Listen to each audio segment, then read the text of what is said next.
Chapter 211 Time for an Upgrade. Jonathan, my friend. Boy, is it good to see you. I greeted him and went in for a big hug. His two little ones were weaving around our legs as they both tried to climb over the other to hug their father. It's good to be back, he said with a smile. His soiree over at Fort Hope had finally come to an end, and it was nice to have him back. Without him, Abigail had taken on all the duties of buying and selling what we made or excavated from the dungeon. She was handling it spectacularly, but I had taken up a portion of the slack to help her out, and it was not something I liked doing. I was familiar with numbers and spreadsheets and had spent a lot of time using them in college, but there were no computers to make it easy. If there had, I wouldn't have hated it so. No, instead, everything needed to be done the old-fashioned way, on paper, which took forever without the relevant skills, ones I didn't have. Manually balancing our expense sheet was tedious and long. We spent so much money that the list of receipts was nearly a mountain. I could do it and had done it, but now that he was back, it was something I would happily give away. Oh, I see that look in your eye. You just want me to pick back up the paperwork, Jonathan said with a laugh. I see how it is. No, not at all, I said unconvincingly. But it would be more efficient that way. But enough about that. Settle in and spend some time resting. We have a big day tomorrow. He looked puzzled, then understood. So we're doing it then, even with those who went south not here. I don't see why not. It shouldn't be that hard, and the heaviest hitters are still here, I said. The healers had finally given their go-ahead. All my bones, muscles, ligaments, and every other part of my body were healed and recovered. All the fractures were fused back together, and all the tendons along with them. The injury that was the quickest to heal was my dislocated shoulder. As funny as that sounded. There wasn't even an arm attached to the joint. The longest was obvious and still wasn't regrown, but next up after that was the bones. The sheer amount that needed to be healed made it difficult. But now that massive amounts of healing skills and mana had been funneled into me, even my fortified body was forced to mend itself. Now it was time for some fighting again. It wouldn't be tough or anywhere close to a fun fight, but that was fine. This battle wasn't for my own amusement, it had reasons bigger than that. We were finally upgrading our pylon. I planned to get at least a few upgrades in tomorrow, as I didn't expect the first couple to be that hard. The waves had gotten harder, and the minions sent against us higher level than at first, but the mana level hadn't increased so much that upgrading from outpost to village scared me.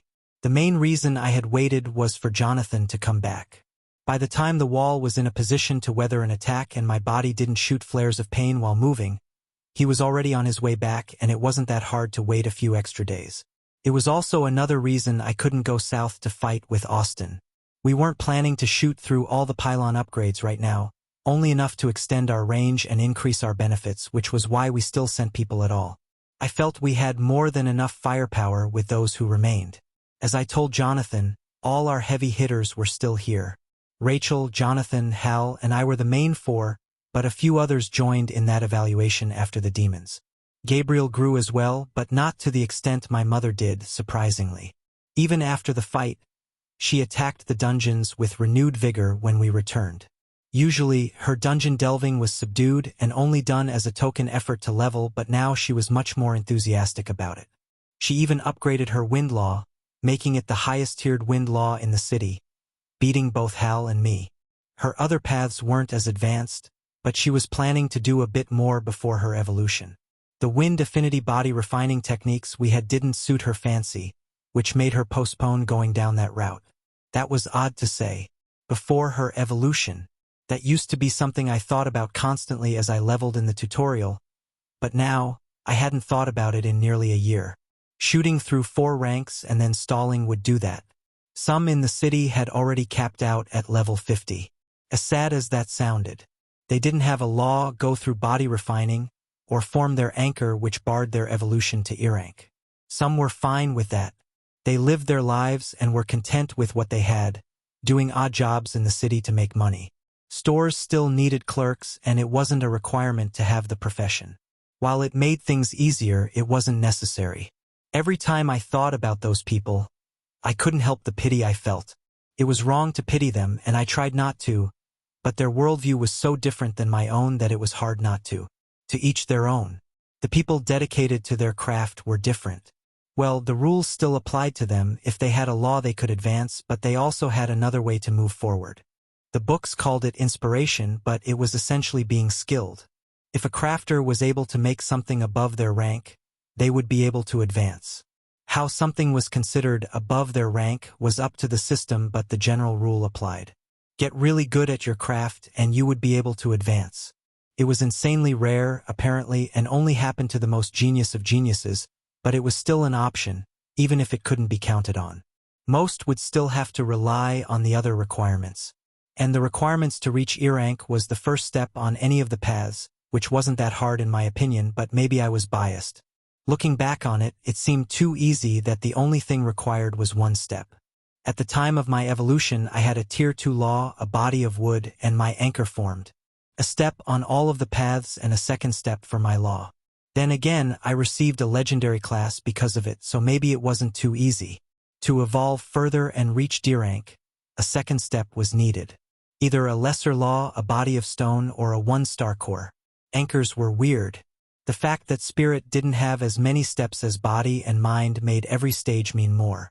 Only having a spirit anchor was enough to reach E rank and D rank, as in the eyes of the system, forming one counted as 2 steps.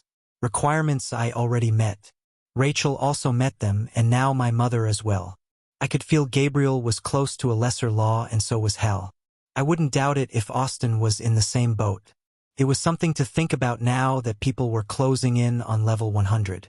I had a lot of smithing and engraving in my future. I was not going to lose out on the extra stats for evolving at the same time. Plus I needed frost giant parts. And I needed to advance my bloodline.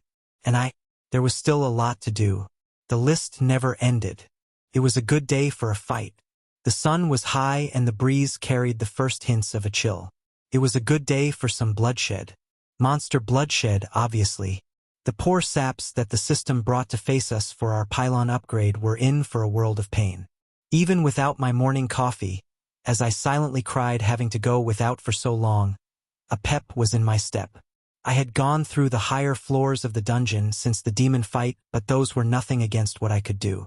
Bumbling through them blindfolded and unarmored would still leave me the one out on top.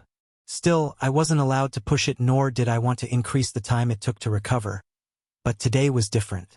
Today I could do whatever I wanted. Well, I still couldn't give someone 2 thumbs up, but I could fight without worrying about reopening my wounds, which was something to be excited about. It was with a singing voice that I called out to Jonathan, "Gear up, buddy. It's time." He had been catching up on his work and his office was next to mine, which made gathering him up my first stop. He grunted in approval while placing pieces of parchment back into place. "And get your wife for me." I left him to it and ventured to my next stop, which was Hal's room. The man was a late sleeper as he had the night shift most of the time. "Knock, knock. Halison. It's time to wake up, sweetie," I intoned in my most motherly tone. A groan and a thud was the only response, as he threw something against the door. He would be up and geared in no time, and I was off to my next stop. Both Gabriel and my mother were already up, and with a quick word, they were moving in the right direction, and there were only a few more to find. Everyone knew what the plan was, and I didn't need to go around gathering everyone, but I had nothing better to do. Plus I found it fun. I got to skip around the castle bothering people. What else could I ask for? Eliciting little Anna's help only made it better, as I could sick her on the people who were moving too slowly. Having a small girl poking at them got them to move their feet. The rest were gathered in much the same way, but someone was hiding from me. Well, she wasn't hiding on purpose, but she wasn't where I expected her to be, causing me to go on a little search through the castle, which came up empty. Then I asked around in the city, which also came up empty. What the hell? Is she purposely hiding from me? She knew what we were doing, so that shouldn't be the case. But for whatever reason, I couldn't find her. Giving up, I went to find Vincent instead. He needed some levels in his class anyway, and this was the perfect opportunity for the hammerman. Unlike someone else, he was easy to find as I only had to follow the sounds of smithing. His forge inside where the inner wall would eventually be built was finished long ago, and he had been working in it ever since. Sometimes even sleeping in it, much to his wife's annoyance. The heat was annoying but didn't bother me much as I pushed open the door. I did rein in my enthusiasm and held back from startling the man with my shouting, as he was in the middle of hammering out a piece of metal. It looked to be an axe head, but it was only half finished and could still turn into something else. Halberd, maybe? I didn't see the shaft he was going to use lying around, so it made it hard to guess. Entering the stuffy place let me see he wasn't alone. My wayward aunt was here as well, making my search throughout the castle and city pointless. Rachel was sitting with her legs crossed an arm's length away from the forge. Her eyes closed and she was doing something. Sitting that close to the spirit fire while it was in use was dangerous to just about everyone but her. I could do it and so could Vinny, but anyone besides the people in this room would burn. Gabriel might be able to battle against it with his affinity, but he wouldn't last long at its current intensity. His mana would run out and he would be unable to protect himself. Vincent's forging was ignored as I tried to puzzle out what she was doing. I hadn't known she was here, and it was a bit of a surprise to see her. Focusing my eyes, I watched for the telltale signs of mana manipulation but didn't see any. Is she studying the fire for her law? There was no way for me to see if she was comprehending something from the flame. It wasn't like the process gave off mana for me to see. If she were comprehending an ice law, then I could have felt it resonate with my own, but that wasn't the case. Looking deeper didn't reveal anything different. I still couldn't sense any mana moving unnaturally. I could feel the enchantments I had made feeding the spirit fire, which gave off waves of fire mana and heat. Vinny was using the heat, but the fire mana was free to bounce around the room. Some would be siphoned back into the enchantments through a gathering formation, but most was left to linger in the air. Some would be absorbed naturally by the objects in the room. The metal anvil, various smithing tools, the furniture, even Vincent, Rachel, and I. It was natural to pull in mana, and everyone did it subconsciously. Vincent more than Rachel, as he was actively using it during his craft. Rachel and I were full, which meant we pulled in less. I limited the amount I pulled in, as fire mana, especially fire mana this pure, was a bitch for my affinity to cleanse. Most of what I took in leaked back out as I didn't wish to keep it. It was still hard to keep any absorption from happening. It felt unnatural and the sensation was hard to get over. While fire mana leaked out of me, it also leaked out of Rachel. Double odd. If she was doing something with the mana, then it wouldn't be leaking out of her. Wait, the mana she was taking in was less than she was giving off. It was minuscule and insanely hard to catch, but she was doing something with it. Fire mana would be absorbed and then less would come out. The pounding of metal on metal faded away as I directed all of my limited perception on what she was doing. Fire mana would be absorbed and then less would come out. Fire mana would be absorbed and then less would come out. She was cycling it? Or something. Pure fire mana would go in and less pure fire mana would come out. Pure fire mana would go in and less pure fire mana would come out. Aha! I exclaimed, breaking Rachel out of her meditation. I hadn't meant to be so loud, but I got excited after I figured out what she was doing. Took you long enough, Vincent said from right next to me, causing me to jump. I missed it when he stopped forging, and he scared me from being so close without me realizing. What was that for? I was in the middle of something. Rachel was unpleased by my interruption. I'm sorry about that. I didn't mean to. I apologized before going into why I was there. But now that you're free, it's time for the upgrade. She sighed in acknowledgement. Turning to Vincent. You too, buddy. I know you need the levels. Vincent grunted but didn't deny it. Be on the wall in 30, I said before leaving. Rachel was once again ahead of me in doing something I had put off. When did she find the time to purify her bloodline? It was cheating. She didn't have any responsibilities. Chapter 212 Oath. Come on, Elliot, it won't be that bad. Quit whining. I needled the man. He reacted to my offer exactly the way I thought he would. The last time I'd come to the man asking something hadn't exactly been productive to continued health. That's what you said last time, and I had to charge into an army of demons by myself. He sputtered and tried to make his grievance known. I barely survived. Ah, but you did survive, and look at you now. You're in a league way above where you used to be and are stronger for it. I nodded sagely. The feeling he gave off wasn't threatening to me, not many held that honor, but he was a step above the rest. The fight had done him well. Just because I advanced my law in the face of near-death doesn't make up for the fact it was my near-death. While it was fun to get a rise out of the man, what I needed an answer to was quite serious. He was one of the only people in the city with a Tier 2 law, and it made him worthy of such a position.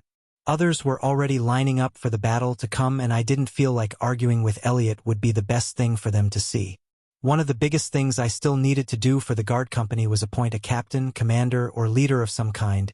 It didn't matter what it was called, and they would be free to decide on their own title. My first choice was Jonathan, but he flat out said no. I could have pushed the issue but chose to go a different route. We were already gaining people by the dozens from our recruitment effort, and the group I sent to Toronto was doing spectacular work. People were coming from there in droves. That being the case, and my plans for the future being expanded to match our growing population, I knew we wouldn't stop at just one guard company. With that knowledge, I would wait until we had the supplies and revenue to outfit multiple guard companies. Then I would come back and put Jonathan in charge of all of them, giving him a fancy title as well, something he couldn't turn down. Chief of Security, maybe? I'd think of something later, but for now, he would be free from obligation, and that honor fell to another. That person being Elliot. The man was mostly underwhelming all up until a few months ago. I knew his name and roughly what he looked like from before, but after his stellar performance during the battle, he was now a true force to be reckoned with. Well, by anyone other than me, and Rachel, and maybe Austin, depending on how much he grew during his travels. I'd watched and observed how he handled himself for a few weeks and knew he would do a wonderful job. It wasn't like I had anything else to do while recovering. All Elliot needed to do was stop being a pansy. He was similar to me, back when I was still trying to run from responsibility. Well, similar enough for it to be humorous in my eyes. Elliot, I said more seriously, you showed your valor against the demons that I cannot deny. All I am asking is you continue to do so. You have what it takes to lead. I can see it in you. All you need to do is stop fighting it. My father had said the same thing to me once, and now I was telling it to another. His agitation wound down, and so did the volume of his voice. Luckily, now our conversation was only loud enough for the two of us. It was surprising he had raised it in the first place. Most were scared of me and the strength I held. He seemed to grow a spine after his near death. Why me, though? He asked. Sure, I'm trying to get stronger and the demon fight helped that, but I'm not even in the top 10. Offer it to one of them. My eyes appraised him heavily, making him wilt slightly as if my gaze weighed on him, similar to my aura, if it were unleashed. You underestimate yourself, I said, and even if that were true, and you were really not in the top 10, I would still offer it to you. I poked him in the chest. They don't have the heart for it that you do. He looked up at me questioningly. Sure, they accepted their role as champions when asked of them, same as you, but they didn't excel at it like you did. You could have cut and ran like others had multiple times during the battle, yet you did not. Instead, you stood proud and tall, and your achievements from the fight are notable. I didn't actually know that at the time. During fights, I usually like to keep an eye on things, but that battle required my full attention. It wasn't until I talked to Rachel and the others that I got a clearer picture of what happened and got filled in. Of the multiple champions that had stepped up to perform the role when called upon, Elliot lasted the longest. Some died, others retreated when things got tough, and others, well, it was easier not to talk about those cowards. They didn't even make it through the charge before fleeing. Elliot stayed until he fell, until his physical body couldn't stand up any longer. The explosion I caused was the only reason he was still alive. The demons would have killed him without it. That showed grit on a scale others could reach. You don't understand what you're asking of me. Elliot sighed sadly. He was wrong. I understood exactly what I was asking of him. I'm asking you to lead, to be at the front while others follow, to throw yourself into danger for the sake that others don't have to fight until you're last, and then reach deep and fight more. I stated heavily. His eyes looked up. You're asking me to be you. The way he said it made me want to frown. It was easy to tell he didn't believe he could do it. He didn't believe he could ever come close to what I do, and that was sad. What I did was nothing special. Anyone in my shoes could, and probably would, have done the same. I couldn't tell him that, obviously, as he wouldn't believe it and think I was mocking him, but that didn't change the way I felt about it. Yes, I'm asking you to be me. Well, the idea of me that he had in his head. I didn't want him to imitate me, but to embody the way I fought. I don't know if I can do that. I know you can, or I wouldn't be asking it of you. It took a second, and with a deep sigh, the man picked himself back up. He straightened his back and squared his shoulders. I will do my best then. That brought a smile to my face. I really didn't want to have to find a third candidate. Then you know what I need, I said. He nodded and dropped to one knee and covered his heart with his fist. I, Elliot Gunderson, swear to uphold my loyalty to Christopher Zelensky with my life. I pledge to fight by his side in every battle, to protect his lands and people with my sword, and to never falter in my duty, even unto death. Should I break this oath, I bring dishonor upon myself and be forever branded an oathbreaker. The words resounded, and even with them being said in a normal volume, everyone heard them. It was a quirk that was startling at first, but I had come to enjoy. The oath was something I had come up with to ensure loyalty. It wasn't binding in any way, they could break it at any time if they so wished, but before its introduction, I added another law and announced it for everyone to hear. The number of laws we had was small, so it was somewhat of a surprise for the people to hear that I was adding another, and all gathered to find out what it was. The law was simple. For the crime of breaking an oath and becoming an oathbreaker, the penalty was death. At least any oaths sworn to me it was. If anyone swore an oath to me and broke it, I would kill them. Honesty was a dying trait even before the system came, and now that everything changed, fewer yet kept their morals. This world needed people like that now more than ever. The others, well, sometimes society was better off without them. Oathbreakers chief among them. A small part of me wondered where this was all coming from. I felt so justified when my thoughts turned down that path, yet I couldn't come up with a reason for that justification. It would be considered murder before, yet it didn't feel that way to me anymore. Is it power getting to my head, or did I always feel that way? Best not dig too deep. While I was sure of the consequence of breaking an oath sworn to me, it was the other oaths I was still unsure about. Other oaths would be sworn in the city, and I could already see some people taking advantage of it. Other variations would come up to imitate what I had the guards swear, no doubt. But if someone swore to pay back a loan and didn't, I didn't think death was the right solution. Like all things, people would look for loopholes and exploit what they could. If the spirit of the law was upheld, everything would be perfect, but the earth would stop spinning before that happened. It was something I could figure out later. The new law put a little more weight behind the oaths, but it wasn't the main reason I had everyone who joined as a guard swear one. It was the principle of the matter. I hoped that their own honor would keep them in check, but it would be foolish to rely only on that. It was a mixture of hope and fear I relied on. Hope that people would be honorable, and fear that they would die if they didn't. I dreaded the day someone broke it. For now, I would have hope, but I had other plans in place as well to ensure nothing too disastrous happened if hope wasn't enough. I didn't need Abigail or my mother to tell me that much. The people watching broke into applause after the oath was sworn, and I clapped my new guard captain on the shoulder and congratulated him. Guard captain sounded best in my opinion. Those who had sworn the same oath already came to congratulate Elliot, and it was nice to see the happy reception. What name did you come up with for this motley crew?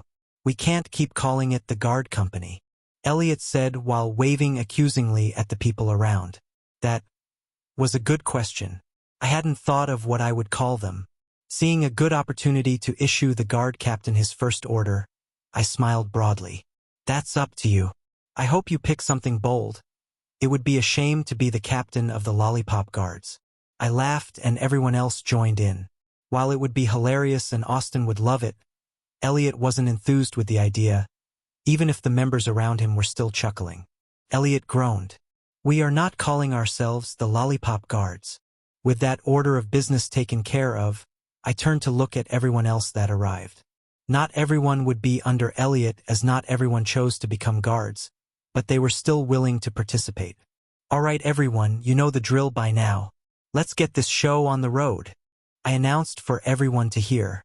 Shields front and we start in 5. People spread out as they had numerous times before. The waves had occurred every month, and while there were some new people in our midst, this wouldn't be most people's first time. Ice froze around my right side as my augmented arm came into being. I didn't keep it conjured all the time, but it would soon see some use. It was still slightly odd to hold my hammer in one hand of flesh and the other ice, but I was getting used to it. It was a shame, but by the time it was regrown, I would be perfectly fine fighting without it. I only use one hand, but the new version of my hammer was way too heavy for that. One-handing only became an option when all my boosts were in action and Avalanche was nearly full. My strength was higher in my original arm compared to the one of ice, but it was close enough not to matter much. In a real fight, it would very much matter, but nothing today would be a real fight. Abigail, are we ready? I shouted over the crowd. Her brown hair blew in the wind from atop the wall as she turned toward where I stood down below. The trick I did at Fort Hope to shout over the whole town was coming in handy in new ways. Her profession had the skills needed to access the pylon remotely from anywhere inside the city. It was nice to initiate the upgrade without having to walk all the way back to the pylon or have someone stationed there with access to the screens required. Initiating upgrade now, she called back from atop the wall where the rest of the mages and rangers were. I, along with everyone else, felt when it was initiated and we all got ready.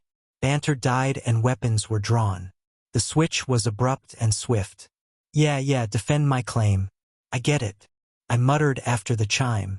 The upgrade to village wouldn't bring anything too strong, but I would get a light exercise in no matter what.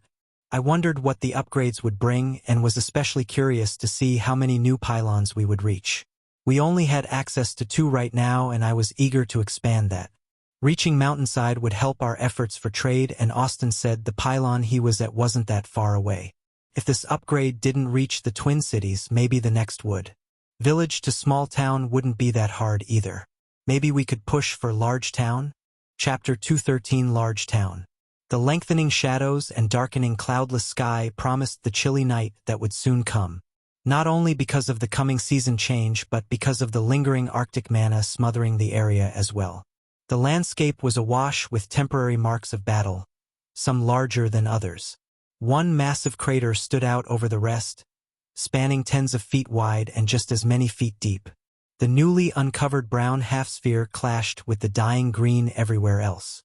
It wasn't alone in its fight against the dull green, as other, smaller circles of brown had their own battle to overcome. Brown versus fading green as far as the eye could see. Well, as far as the normal eye could see. I wouldn't put it past Hal or Austin to be able to see past the war-torn area in front of the wall. Frozen blood still covered my skin and armor, as I hadn't decided to use frost armor for the battle. An oversight I wasn't going to make again. The layer of ice was the usual victim of my heavy-handed slaying. But now, devoid of that layer, it was my skin and armor that soaked up the scarlet liquid. At least it wasn't sticky. It hadn't had the chance to congeal before being frozen. You went overboard. A weary voice commented from beside where I sat. Again, I scoffed. He made it sound like a bad thing, and in some ways it was, but he didn't need to be so dreary about it. It wasn't like it was unfixable. Yes, I know it's fixable, but it'll take days to fill that in. Gabriel, knowing what I was thinking, pointed at the largest of the new landscaping decorations. And what about that? He pointed at a different addition that hadn't been there hours prior. This one, a meter-thick wall of ice topped with endless spikes. Spikes that still held their prizes aloft, 10 feet from the ground, their blood frozen inside the bodies, barred from dripping down. I can't even deconstruct it, and no one can get near it. I refrained from scoffing again. They could get near it if they tried hard enough. They just didn't like the feeling it gave off. Gabriel not being able to deconstruct it was new. I hadn't known about that. The 2 big markers that my brother so helpfully pointed out were 100% my fault. There wasn't the need to use such force, but I had done so anyway. It had been months since my last real fight, and while I wouldn't consider what just happened a real fight, I fought like it was anyway. Holding back after not being able to let loose for so long was a lost cause. It was barely a few swings into the upgrade challenge when I started to go overboard. All right, fine, I sighed. I may have gone overboard. A grunt prodded me to go further. Again, I defeatedly admitted. It was hard not to admit it, while looking at the after effects of a full-powered, shattering hammer, and frozen rift, or as fully powered as I chanced while not killing my allies who fought near me. The crater from Shattering Hammer was particularly close to dooming us all, as the entire cliff shook after my hammer landed. The ground vibrated so violently that an earthquake would have blushed. The fighting stopped dead as both sides stilled to listen for the signs of a landslide taking the battlefield off the edge along with everyone on it, which thankfully remained unrealized. An earful was the least of my worries after that, and everyone had given me the side eye for nearly killing us all. The good news was there were a lot more Earth-reinforcing jobs now that a weakness like that was revealed. Jonathan and the few other Earth affinities had their work cut out for them in that regard. I had refrained myself the next wave using pure force instead of fancy skills. The lesser craters were from those impacts, as avalanche had carried over from the first wave, causing casual swings to hold a lot more force than normal. It was the third wave that I lost myself and went overboard again, as Gabriel so helpfully put it. Instead of Shattering Hammer, I used the more mana-intensive Frozen Rift, creating nearly 30 yards of jagged ice spikes to spring from the ground and rise 10 feet in the air. That wave held annoying scaled creatures who stayed back, launching elemental attacks. I had tried to use Frozen Rift as a ranged attack but underestimated the destruction it would cause. In retrospect, forcing half my total mana into the skill should have been a clue. Probably. I had been too annoyed that the ankle biters kept running away from me to care at the time. Now they lay atop the new section of wall I had added, with no more running away in their future.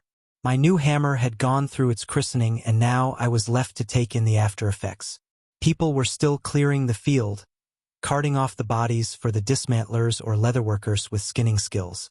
The meat would go to the kitchens and stables. Some for the people and the undesirables to the wolves. Sarah's growing pack of wolves were a bottomless pit to feed. If we didn't have monthly deliveries of food, then we would be hard-pressed solely for their upkeep. It was to the point the wolves celebrated the smell of goblins and orcs, as they knew they had a feast in their future. No one else was willing to consume the things. Is she still documenting the changes, or can we do one more? I asked hopefully. As the upgrades were completed, the difficulty had risen alongside them, and it was just beginning to feel challenging. One more would be pushing it for the day, as the sun was soon to set and people were tired from 3 rounds of fighting. But I couldn't help but hope for one more. Outpost to village had been a breeze. Other than the scare with Shattering Hammer, it was completed in record time. The new strength people wielded made it impossibly easy. The early E-rank creatures were ended swiftly. Village to small town followed similarly. Other than early E-rank turning into mid-E-rank, and there being more of them. Small town to large town was when the difficulty started. But not for me. Late E-rank was still in my wheelhouse, but others had to take the wave seriously, lest they have a permanent end. The highest leveled creatures were well into the 90s, and one was even at level 100, but it hadn't made the jump to D-rank yet. Too bad that it hadn't, as that was where most of the strength came from at that level. Without the boost from jumping up a rank and with a fully avalanche, it didn't stand a chance. A quick pull on my bloodline and it was as good as dead. If I had faced the beast first, without my boosts built up, then it would have been harder. But that hadn't been the case. It also helped that Blizzard and Permafrost had been working the 2 previous fights to give me even more of an advantage. Glacial Presence provided almost the same boost as Righteous Fury by that point. It was the main reason the Arctic mana was still lingering around, frozen into the ground and air. You know, she said the last wave was the last one. And that was after she caved and let you do another one. We were supposed to stop at Small Town. Gabriel said. He was right, but that didn't change the fact I would ask for it. Small Town had extended our range far enough to reach Mountainside. We could have stopped there, but I pushed for one more. The 2 waves before that being on the easier side helped convince her to do one more. Now that there were actual injuries that the healers were dealing with, it was unlikely we would be doing another. The main argument to push for another fell when Large Town revealed Twin Cities, the pylon Austin was staying at. There wasn't even that to use as an argument, which left only superfluous reasons to keep going. Like spices. What I wouldn't give for spices again. Besides garlic and onions, not much would grow this far north. I doubted Abigail would agree to another one faced with that argument. As our range extended, what once had been 2 pylons and a paltry amount available in the market had turned into 6 and a lot more available for purchase. Mainly, the chunks of stone that Austin had promised. He had mentioned in his letters that there was an enormous amount of the stuff surrounding their pylon and they were looking for a way to make use of it. We were the opposite. We needed massive amounts of stone and our quarries could only work so fast, limiting how much we brought in. Sending some of our higher-leveled miners over to the crystal mine certainly didn't help our stone production. The stone they had put up for sale was better than the stuff we mined. As annoying as that was, it wasn't that much stronger and wasn't worth the effort to redo what we had already built, but the fact it was stronger annoyed me. It was a good thing too, as we wouldn't be able to afford purchasing the amount needed to redo the walls. They had higher-leveled miners or quarry workers. The grade of the material made that obvious. Unless they had loads of granite that had risen above what we had up here, but that was doubtful as the difference would have been more noticeable. In addition to the stone that now appeared, there were various bits of ore as well. Presumably from mountainside but could be from a different pylon. It was doubtful that it was from a dungeon, as the amount and quantity of what was available made that unlikely. Dungeons didn't usually give out chunks larger than a few pounds. The lowest level of the metal dungeon we had gave out 5-pound chunks and I doubted there were dungeons out there that much deeper than ours. With the first delivery of mana crystals due soon, our dungeons would soon outpace most on the planet. Without a curator to ensure a break didn't happen, we would have to be on the cautious side, but they would definitely grow much faster than others around the world. Caution limited how fast they would grow, but shoving loads of mana into the dungeon was dangerous if not monitored correctly. Footsteps drew me away from thinking about our dungeon's growth, as the crunch played a pleasant melody. The crunch of new snow would always be a welcome sound, even if it carried a person who would dash my hopes. We are not doing another one. Before she even uttered hello, she knew what I wanted to ask. I slumped and said nothing. I knew what she would say anyway. If late E-rank monsters get sent for Large Town, we'll face actual D-ranks for Small City. Not even mentioning the fact jumping from town to city carries its own risks. The risks she was talking about were obvious after we reached Large Town. The pylon menus claimed as much and made it painfully obvious. Even someone inept would be able to take the not-so-subtle warning to heart. One upgrade option was the normal progression. Large Town to Small City. It would be tough but follow the same progression we knew from before. The other promised a challenge above that. In order to receive a noble title, the normal challenge wasn't enough.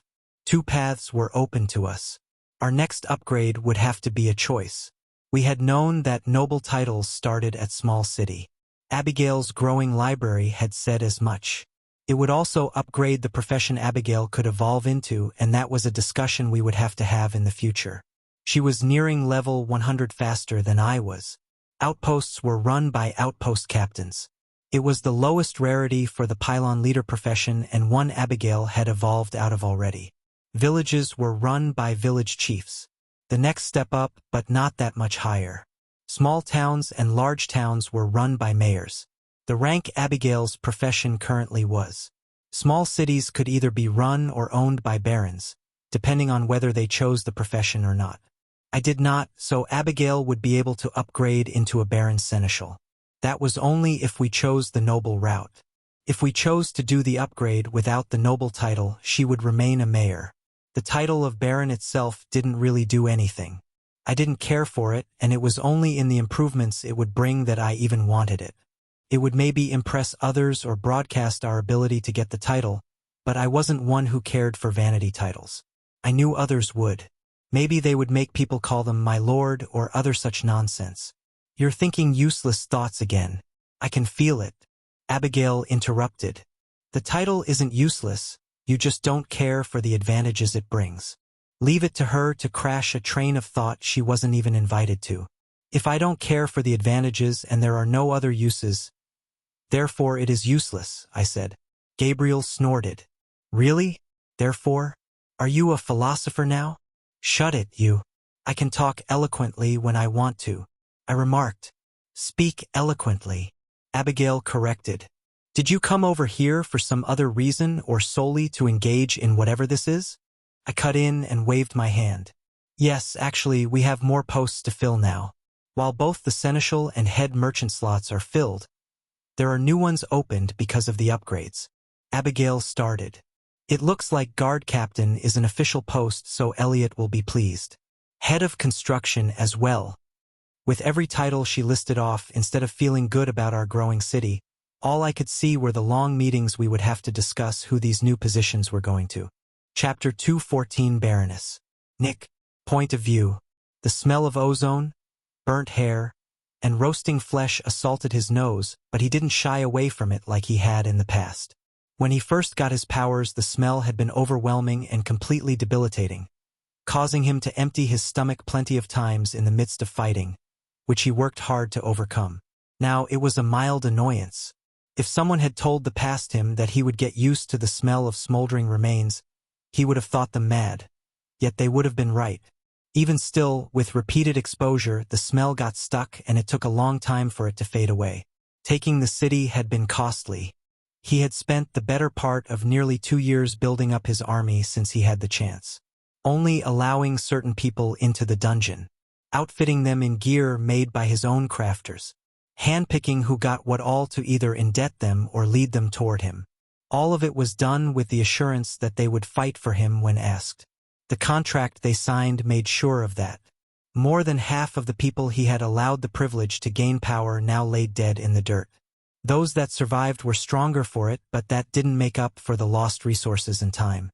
Let alone the dungeon runs and essence they had wasted now that they could no longer fight for him. Still, even with all of that, he couldn't keep the grin off his face. They had marched to battle and won. The pylon owner of what used to be Chicago felled by his own hand. Similar to him, he was a lightning mage of considerable strength, but storms would always be stronger than lightning alone. The man wasn't blessed enough to have the superior affinity. Nick looked up to take in what was now his. The city itself was mostly in ruins still, but that didn't matter much. His own home had been the same way. It had taken months to get Indianapolis back in working order. Chicago would be the same. Or should he say his new capital, Storm City.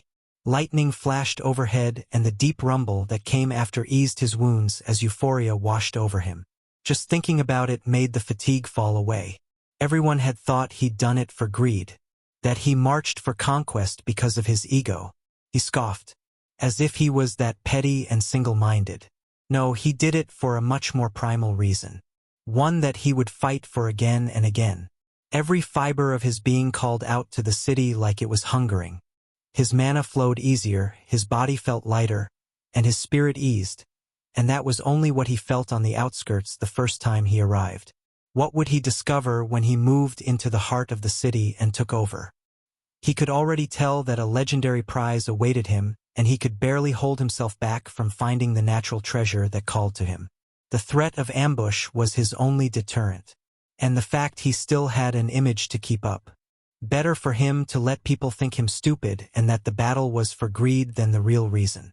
If people knew how much he prized what was in the city, it could be used against him. His eyes picked over what was left of the battlements and fortifications. His workers would have their jobs cut out for them when they arrived. Nearly everything was thoroughly destroyed from magical bombardments. What didn't fall to spells got toppled in the fighting or from the few siege weapons they built. It would probably be easier to demolish everything and start from scratch. The wall that now lay in pieces was hard enough to knock down, and he was lucky it wasn't enchanted. They had only just begun enchanting their walls back at his old capital, and it seemed he got here just in time before they could do the same. The hours ticked by while he played his part without looking too eager to rush into the city, but it was finally time. The pylon was easy enough to find and easier still to claim ownership. Now that the old owner was dead, it was as simple as laying a hand on it and claiming it. The wave spawned like normal, but what remained of his forces was enough to take care of the rabble. The pylon had reverted back to an outpost anyway. The fight wouldn't even be that hard. Nick, on the other hand, went in search of what called out to him. It was simple enough to follow where the feeling was coming from, and his journey took him deeper into the old city. The pylon was placed on the outskirts, and the construction around it had cut it off from the rest of the rubble. But what he sought was near the center of the ruins. He didn't know if the pylon being placed so far away was a diversion or an effort to conceal what he felt, but it was hard to imagine anyone with the lightning or storm affinity not feeling it. The charge in the air was near palpable, and his hair felt like it was standing on end. Deeper and deeper he went. The perpetual storm overhead grew more intense the farther he walked, and it wasn't until he reached the center of the storm that he found it. Obvious in hindsight, at the center of where the storm was anchored was destruction on a scale he had never seen before. It was biblical if one believed in that hogwash. Everything for tens of feet around was ground into fine, black sand. The sand moved in odd currents as lighting fell from the sky and blasted it around, which uncovered irregular bits of slag and melted rebar among the pit that stuck out at odd angles. Nick had arrived for barely a moment before numerous flashes touched down, spreading the destruction further. His first thought was to take a step back, but he noticed that the ring of sand wasn't growing. The lightning responsible for grinding everything to slag and dust was centered around a metal rod at the center. The lightning struck the rod most of the time, from the dozen or so flashes that occurred with him watching, but a few branched out and struck the ground around it. The circle around the natural lightning rod was depressed into the ground, lower than the land surrounding it. A concave bowl that caught and funneled the rain the perpetual storm dropped in sheets when the time was right. The water sitting there, yet to be drained away, buzzed with electricity as lightning continued to rain down upon it. The metal spike protruding out of its center made sure nearly every bolt was caught and sent through it and into the ground. The power the water contained was enough to make him wary, yet also salivate. Let alone the danger that bloomed when he thought of jumping into it. The scenery and ambience weren't even the best part, though. It was the manna. The manna in the air sang to him. Every breath invigorated him and washed away any tiredness he may have felt. This was the place. This was what he was looking for when he felt something call out to him. His mind instantly went to the technique book he kept hidden away, and he couldn't help but laugh manically. This was the perfect spot. The storm manna was pure and abundant. Nowhere else would be more beneficial for his growth than here. If he couldn't form his core here, there was nowhere else he could do it. And after forming his core and stepping into the first circle, he would be ready to evolve. Not even the nuisance in the south would be able to face him then. Austin. Point of view. His leg tapped constantly as his nerves got the best of him. His mother had arrived less than a few hours ago, and it was already setting him on edge. The barrage of questions hadn't helped. Are they taking care of you? Are they feeding you enough? On and on she went. Everything and anything got brought up, no matter how large or small. It was nice to see his mother again, but he hated being babied, and that was something universal to all mothers. It was like they couldn't help it. Still, with the new arrivals, their battle plans were set. Marcus had already remade most of them to account for the new arrivals, and the changes were sent out to the prospective leaders or whatnot. I think he called them sergeants, like the military. Honestly, although having his mom here annoyed him slightly, he was glad she had come. She was one of the fighters best suited for a mass assault like they were planning. Other than Chris and maybe Rachel, his mother was the next best against countless weaker enemies. Now that she had a law and a body of wood, most of the insects would be below her in power. Her boost in strength made her able to rain arrows down from the sky, quite literally turning drops of water into a deadly barrage. Her level being in the 80s also helped. It was a surprise to Austin that he wasn't that far ahead anymore. He was pushing into the last few levels of his rank, yet his family wasn't that far behind. He imagined Chris was somewhere in the 80s as well. He still had a lot he needed to do before reaching D rank, not least of which was finally upgrading his other law. He had improved his light law with all of the fighting, and he wanted to push his fire law to match before reaching D rank. He was also close to his anchor. He could literally taste how close he was, and it had been a never-ending source of frustration, but something was holding him back. He had an idea of what that was, but he wasn't sure if he was right. If he was, then it was only a matter of time. If he wasn't, then it would take a little longer.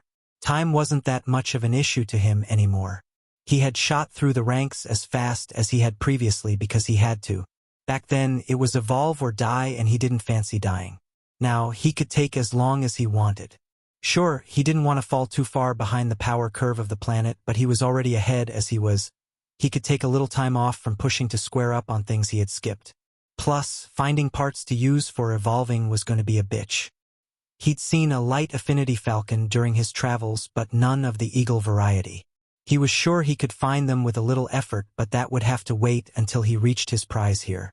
He could envision the levels he would gain in his profession once they reached the treasure he had felt. The discovery alone would push him to level cap. So much to do, and it all started with ending the infernal bugs once and for all. Once he was done here, he would be free once again, and that excited him like no tomorrow. It had already been way longer than he planned. When he left Frostheim, he was set to explore the new world, yet he got stuck in this never-ending battle. They were winning, but it was a slow victory. Depriving the insects of the mana around the dungeons had killed their ability to grow and reproduce as much as they had. Their attacks now were a fraction of what they had been. The only reason they hadn't pushed sooner and waited for his family to arrive was because they couldn't. The previous 2 times they had conquered a dungeon, the bugs had retaliated swiftly to reclaim the high mana area. The first had been fine, the second was rough, but the third nearly killed him. Their forces thinned with every dungeon as they had to leave people behind to hold them. Multiple times the insects had assaulted what they had already conquered, making them leave behind valuable fighters. Add in the fact that the insects fought tooth and nail, or mandible and chitin, to keep a hold of their last dungeon, and the battle was rough. Both him and Marcus had healers come by for over a month to fix them up. From the time he sent the letter back to Frostheim to when his family arrived, he had daily healing sessions to fix him up, and it was only recently that he was back to tip-top shape. Marcus hadn't been much better. Hopefully, they would be finished within the week. He would level cap his profession from the find, gain some more levels for his class, and then be free to work on what he needed to. He could see it already. Jayla. Point of view. Thick layers of stone slogged off her as she nearly dropped to the ground in exhaustion. Even for her, and her insane toughness, the fight was brutal. If she hadn't been able to hold the monster down, everyone would have died. They were lucky that the fortifications held. Jayla couldn't imagine the death toll if the wall had been breached. She had done it, though. It took an excruciating amount of time and effort, even more from all her subordinates, but she had done it. She wasn't sure if she was the first, or if anyone else had accomplished what she had, but that didn't even register to her. All that mattered was the new addition on her status sheet. Name: Jayla Summerfield. Race: E. Human. Class: E. Bulwark of Stone. Epic. Level 71. Profession: E. Journeyman Mason. Rare. Level 95. Affinity: Bedrock. Faction: Mountainside. Leader: Title: Baroness. Strength: 984. Agility: 474. Perception: 401. Fortitude: 1124. Endurance: 721. Vitality: 512. Intelligence: 123. Wisdom: 298. Acumen: 202. Free points: 0. Laws: Lesser Law of Stone. Body: Body of Stone. Chiseled stone body. Spirit stage: none. Coins: 0. She was a baroness. As with every challenge since the change, stone stood forever. Her affinity upgrading to bedrock only made that all the more true. No matter how many times this new shitty world aimed to knock her down, they had another thing coming. Stone wasn't so easy to force to bend, and she wasn't any easier. Still, she had trounced through the dungeons like they were playpens. None of the monsters gave her any sense of a fight, but that beastie was different. The upgrade, empowered because of the noble title, had spawned something much stronger than her. She knew it would be above level 100, but she'd fought beasts that strong before. That arrogance had nearly ended her when the first blow nearly pulverized her. All of her skills came out after that, and even then, it nearly wasn't enough. Her defense held, but nothing she did damaged the beast. It took continued, sustained bombardments from the catapults and mages while she held it off for over an hour until it succumbed. "Ma'am, we still don't see Vancouver, but we have more pylons on the map," Walter informed, only slightly dejected. With every pylon upgrade, they searched for more survivors. There was a small town near Yellowstone and another small pylon somewhere in North Dakota, but that all paled compared to Vancouver. Her sister and the rest of her family were unreachable, like so many other people cut off from loved ones. Vancouver, Seattle, Portland. Everything west of the mountains was cut off. No matter what they did, it remained out of reach. The Rockies split the country in two, and they were uncrossable through any means. Even their pylons couldn't reach the other side. "What others have we hit?" she asked. The consolation prize was reaching further east instead of west. As their pylon grew, their range in the other directions was barely enough to contain her growing frustration. "The one we sent the letter to north of Winnipeg, another in the middle of Minnesota, one in South Dakota, and a few others that don't have much of anything based on what they're selling," he riddled off. "Anything good for sale?" "Equipment mostly, some materials and the like, but we have most of those already." One pylon had loads of stone for sale, but we hardly need any at this point. Jayla snorted. They needed more stone like they needed an extra hole in the head. They were having trouble getting rid of the stuff they already had. Carving out the mountain to form her city left her with more than she knew what to do with. Equipment, though, that was odd. Everyone was grasping for gear that would keep up with them as they leveled. Most had outgrown what they brought with them from the tutorial, and the search for good gear was universal, which made someone selling it instead of using it suspect. Is anybody buying the stone? If there was a buyer for the stuff, she could offload some for coin in return. She had nearly a mountain load. It's too early to tell. We have people watching, but we won't know more until a transaction takes place. What about the gear? Is it any good? She asked.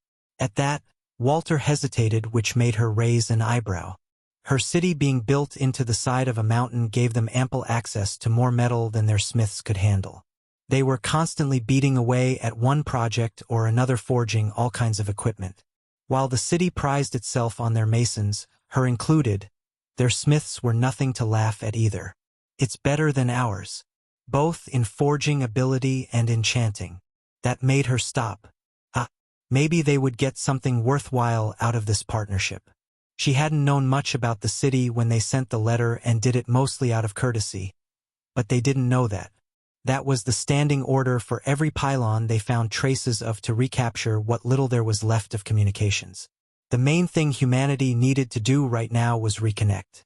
If they remained divided, they would all fall. The stone in her told her that much. Any lone mountain would get whittled down by the wind over time. Only when mountain ranges came together could they last. Send some of the merchants to try and get a better deal. That market, she spat the word, is worse than a seedy loan shark in fees. Yes, Walter sighed. The market that magically brings objects from one end of the world to another near instantaneously is a monumental rip-off. I don't need your sarcasm right now, Walter. I'm still in pain, Jayla remarked and waved a hand over her body. Now free from its stony constraints, it left her battered form easily visible, along with a bone or two poking out of where it shouldn't. Apologies. At least it sounded like he meant it. A small win. They'll need people to guard them. The trip is long and goes through dangerous ground, Walter pointed out, and I suggest waiting until winter has passed. Whoever built the city did so much farther to the north than every other pylon on the map. Ice affinity? It had to be something cold related, as there was no other reason to deal with the downsides of living so far north. Most city leaders picked spots that benefited them, and it was hardly a surprise someone with an ice affinity would do so as well. Hell, she built hers into the side of a mountain for that exact purpose. The only better place would be underground, but that was out of the picture. No one would want to live underground, even if they had the ability to carve out a big enough spot. The pylon near Yellowstone did the same. The man's dual affinities for fire and earth made the volcano there a perfect spot, even if he was a massive prick. We'll wait then, but start the plans. Ask around if anyone had family over there, so we can gather letters or volunteers. Best to send people who want to go anyway. The trip won't be a quick one. Chapter 2:15 Harvest Festival. The weeks leading up to the start of winter were full of activity. With stone readily available being bought and quarried, the outer wall was finished up rather quickly, only waiting for Gabriel and I to engrave it. While we did that, work began on the inner wall. The roundabout way we constructed the city was rather odd, but it would soon be finished. The keep was first for defense reasons. We used it as fortifications against the waves and in case we were attacked. The outer wall was next. It took the longest amount of time and the most stone to construct, while also being the part that drained most of our stores of precious metals. For the wards we designed to work, the inlaid metal needed to be able to handle the mana force through it, which ruled out most of what we had available to us, and the only usable material was what we brought with us. If I hadn't bought so much from the tutorial store, we would have had to settle for a lesser version of the enchantment. That being said, the frosted silver we had a stock of was now completely gone.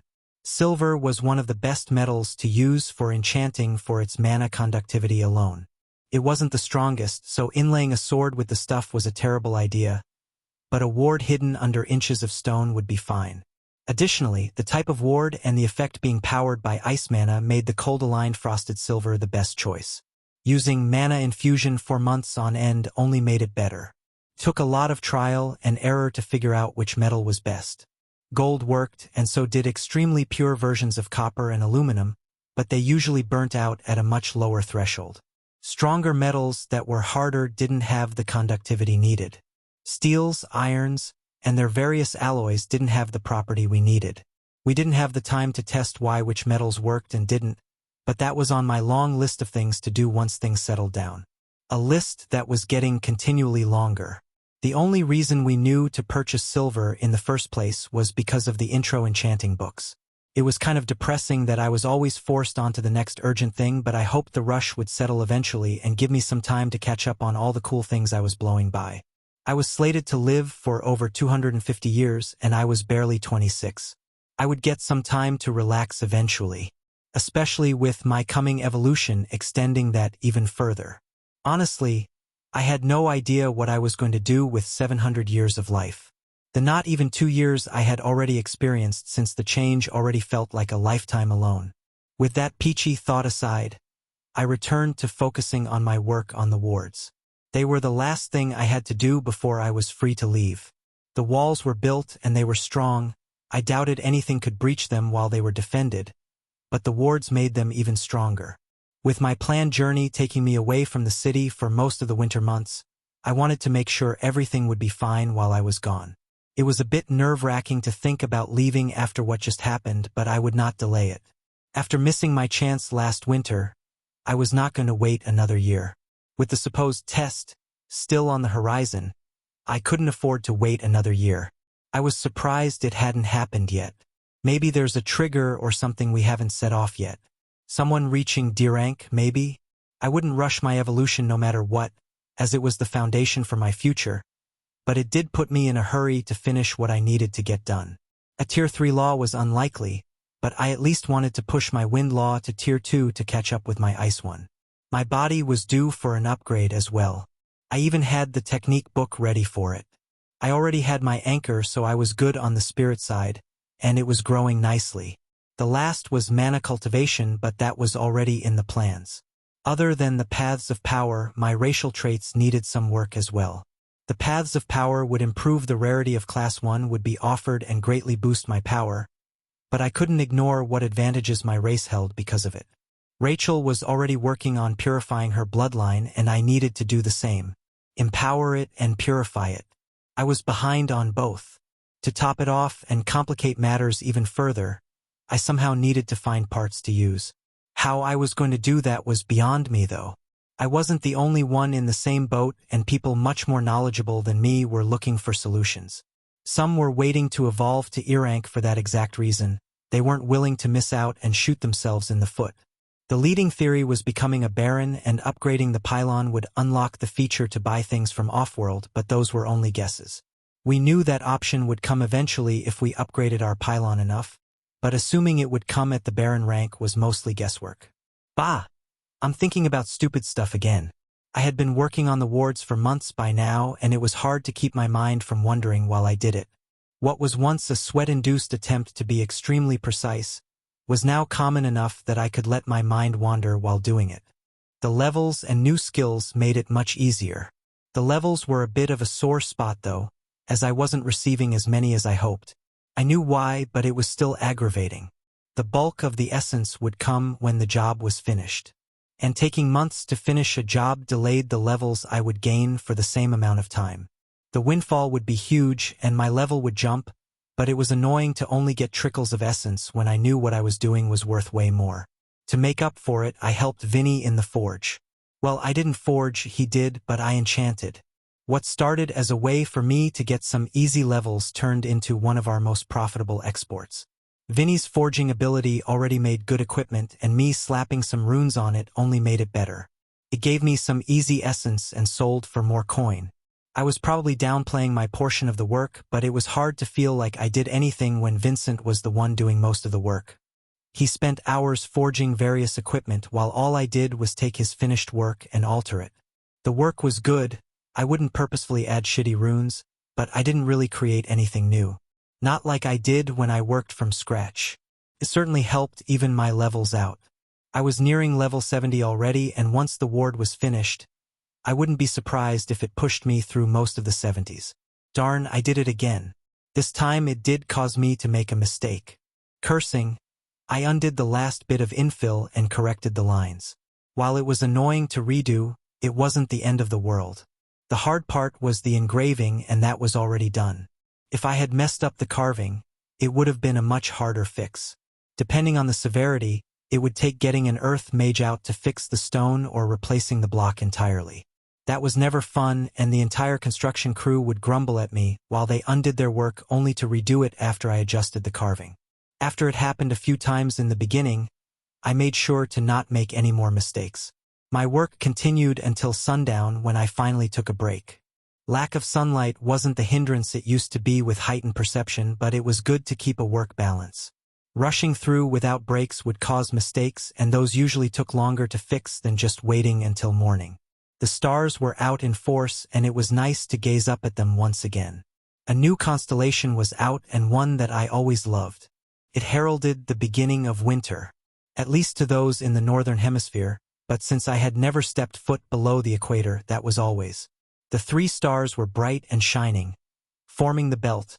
More twinkling lights filled out the body, but the rest weren't visible in the night. Some days were more clear than others. Seeing Orion was always a joy, even if it meant I was on a tighter timetable than before. My arm was already taking in as much healing as my body could handle, and it was growing by the day. The healers had trouble at first, as my fortitude and refined body made it difficult to heal, but they overcame that and were better for it. It was already regrown to below the elbow. All that was left was the forearm and hand, which admittedly were the hardest part. I didn't imagine the small hand bones would be easy. I sighed and made for bed. My body's endurance made it so I didn't require sleep every night, but it had been a few days since my last snooze and I was due. And it would let me get some shut-eye before the council meeting the following day. Those were always a drag. Most of the meeting was like any other. We spoke about the events and direction while informing everyone of what problems people were dealing with. How the quarry and crystal mine were doing, along with how the dungeons were growing now that we were feeding them mana crystals. Everything was going like it had countless times before until a new idea was brought up. We should have a harvest festival or something, Abigail said. We haven't celebrated any holidays since the change, and it would be nice to celebrate for once. That's not true. We got together for Christmas last year, Sam said. That was 2 years ago, and I'd hardly call that a celebration. Abigail corrected. What about the feast we had after the demons? Jonathan chimed in. Our victory feast isn't an annual celebration and was a special occasion, she stated. Unless you plan to get attacked by demons every year so we can have an annual holiday, we need something else. Why a harvest festival, though? I questioned. It doesn't have to be a harvest festival, it was just what came to mind. All the crops are in and the fieldwork is slowing down. It seems like the perfect time. Plus, you'll be gone for the winter, so it's now or never. Isn't it a bit late for a harvest festival, though? Aren't those usually done right after the harvest is in? It's not that late. The last of the crops are only just now getting stored away. Without advanced combine harvesters, there's more work to be done than just cutting down the stalks. All right then. I call for a vote, but I see no reason to say no. Unless anyone objects, we move forward with the festival. I said. No one said anything, and that was that. We now had a festival on the books. With that finished, we should talk about the changes to the pylon. Elliot filled guard captain, and we have a few more spots to fill, and now's the time to recommend someone if you know anyone. I said, moving to our next topic. Philip has done a nice job as construction foreman. I think promoting him to master builder is a good idea. Abigail volunteered. There's some grumbles about getting Uncle Braden to reconsider, but he firmly said no when we asked. Philip was a good dude, used to work construction before the change, and did the exact same thing now. Kind of funny, really. He had a rare construction management profession and would work well in the role. All for Philip being master builder. I. Then it's settled. Have him come to my office later so I can promote him and get his oath. I said, anyone else? Have you given any thought to getting an assistant or secretary? Abigail poked, bringing up a topic I had thought was shot down. While I worked on the wards, my work as city owner had started to pile up. She had hinted at getting an assistant or secretary a few times already, but I always put it off. Would anyone actually want to be an assistant?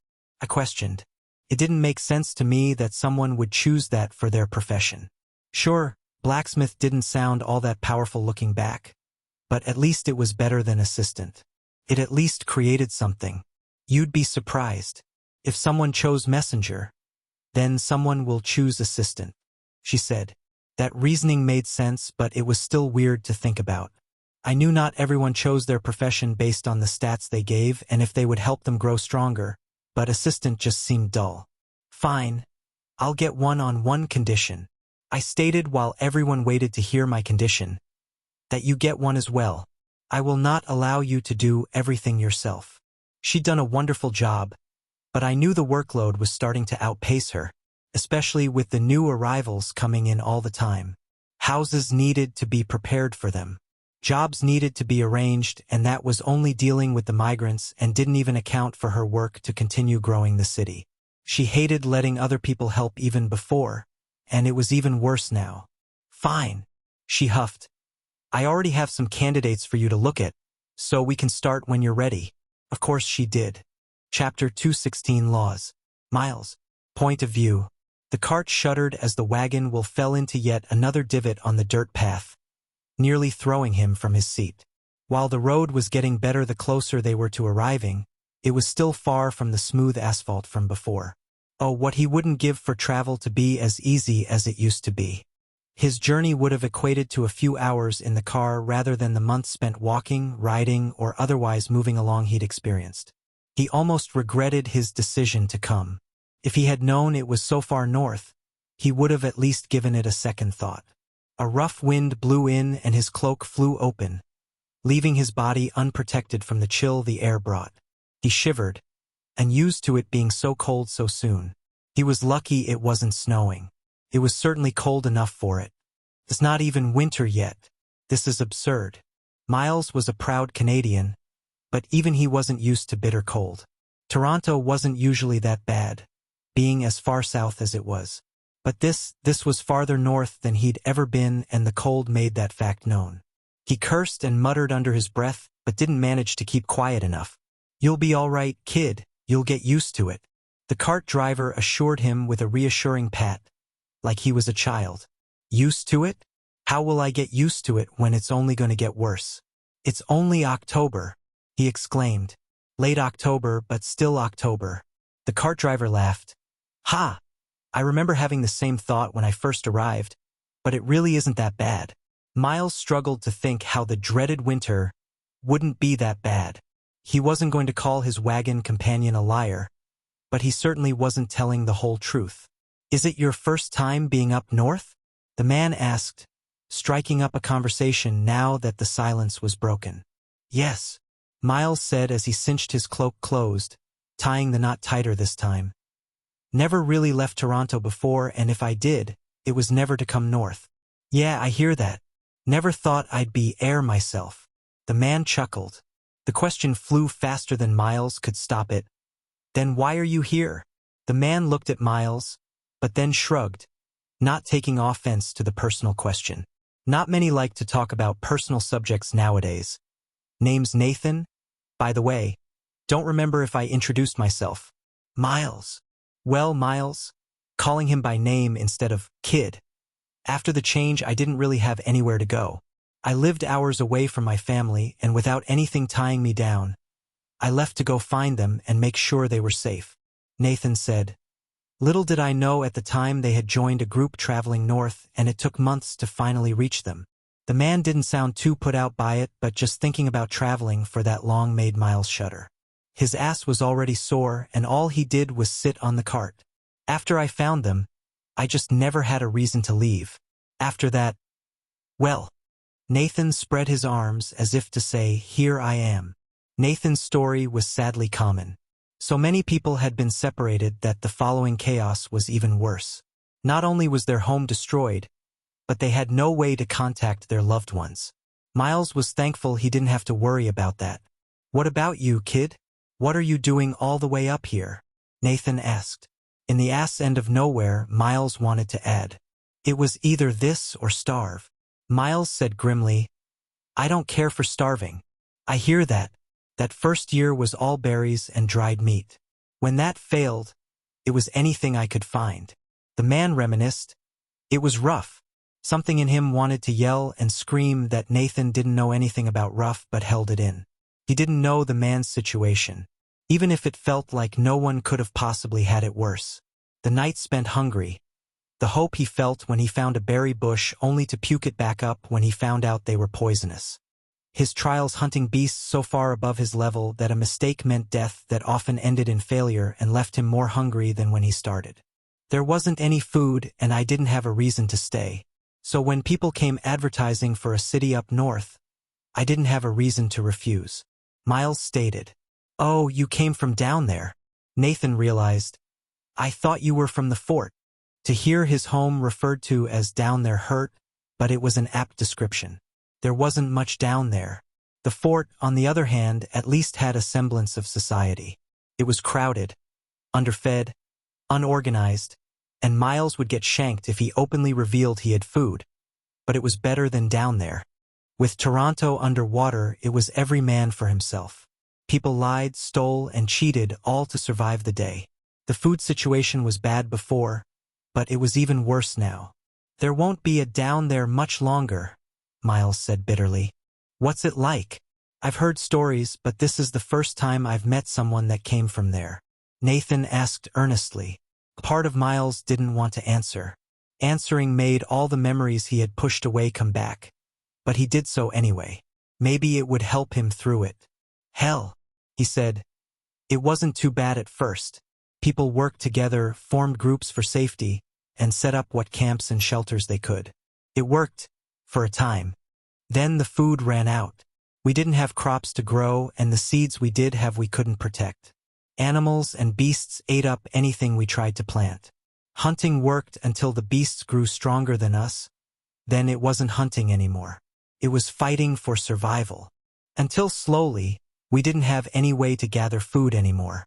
The only thing keeping people alive is the lake. Fish reproduce so fast there's always something to catch, but even that came with difficulties. The memory came quickly before he could push it away. The water churned, waves splashing over the boat walls. The shaking was so hard he could barely stand. The thing that came up from the depths. Miles barely survived. The only survivor on a boat of 20. He left the next week after he recovered. "If nothing changes, everyone there'll be dead by the end of the year," he finished. The cart driver whistled sadly. "Damn, I heard it was bad but not that bad. What about the stronger people?" Can't they do anything? All the good ones are dead, slowly worn down by endless battles. Miles spat. And those that lived will sooner kill you for experience than protect anyone. His voice was hot in anger talking about those animals. He didn't blame them for not helping, but they were worse than that. They actively made it worse. They cut down anyone who challenged them and stole anything they wanted. The two didn't have anything to say after that. Miles hadn't meant to kill the conversation, but it felt good to talk about it, even if it was painful to remember. It was a few days later when Nathan started up again. Enough time for the air to clear. His ass was all the sorer, but the conversation made the time go by faster. Funny enough, it started after Miles was muttering about the cold again. The segue used twice to spark it up. If you hate the cold so much, why didn't you stay in the fort? Miles didn't stop his muttering, but he did think about the question. He could have stayed in the previous city. It at least had walls and protection from the wild beasts, but it didn't have much more than that. I didn't want to get gutted in my sleep, he answered. To his surprise, Nathan laughed. Miles didn't think that the fort's crime was funny, but his driver obviously did. His face voiced his question before he could ask.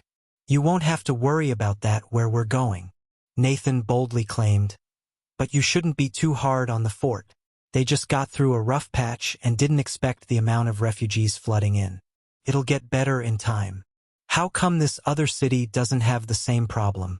I've seen the caravans filled with people leaving the fort the same way we're going. Miles couldn't help but ask. Everywhere had crime. It was a fact of life. The change just made it worse. Let's just say lawbreakers don't last long and leave it at that. There won't be any gutting while you sleep. Miles wasn't one to pry, but this was important to him. He was about to take up residence in this city. Any information he found out would be useful. The veiled threat was disturbing as well. Did they kill anyone who disobeyed? What do you mean? Miles asked. There aren't many laws in Frostheim, but no one breaks the ones there are. Few are willing to risk the wrath of the city lord, and he deals with every lawbreaker personally. Nathan answered with a shudder.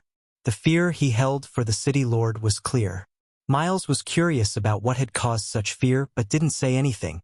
There are laws, Miles asked instead. Everywhere since the change in forced order, but he hadn't heard of anywhere with explicit laws before. His home surely didn't have any, as people were cut down openly. The fort tried to enforce the peace, but there were too many people and far too little food for that to work. Most places didn't have a central power strong enough to come out and state any, let alone enforce them.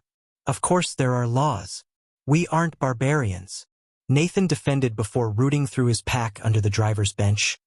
I have them here somewhere, stamped with the official sigil too. It took a moment for Nathan to find what he was looking for, but he eventually did, pulling his prize out of his pack and handing it to Miles. He wasn't sure what to expect, but a single piece of paper wasn't it. A book maybe, or at least a stack of papers detailing everything in legalese no one could understand. Instead, it was a piece of paper that had words inked from what looked like a paper press. It was frighteningly easy to read and understand. There were no minced words or confusing phrases. It was more like a list of things and their accompanying punishments if you did them. A far cry from the constitutions there used to be. Murder, theft, assault, all the obvious crimes were listed next to their punishments, and his eyes went wide reading those. Forced labor, removal of hand, restitution payments, fines, and exile. No wonder no one broke the law if these were the punishments.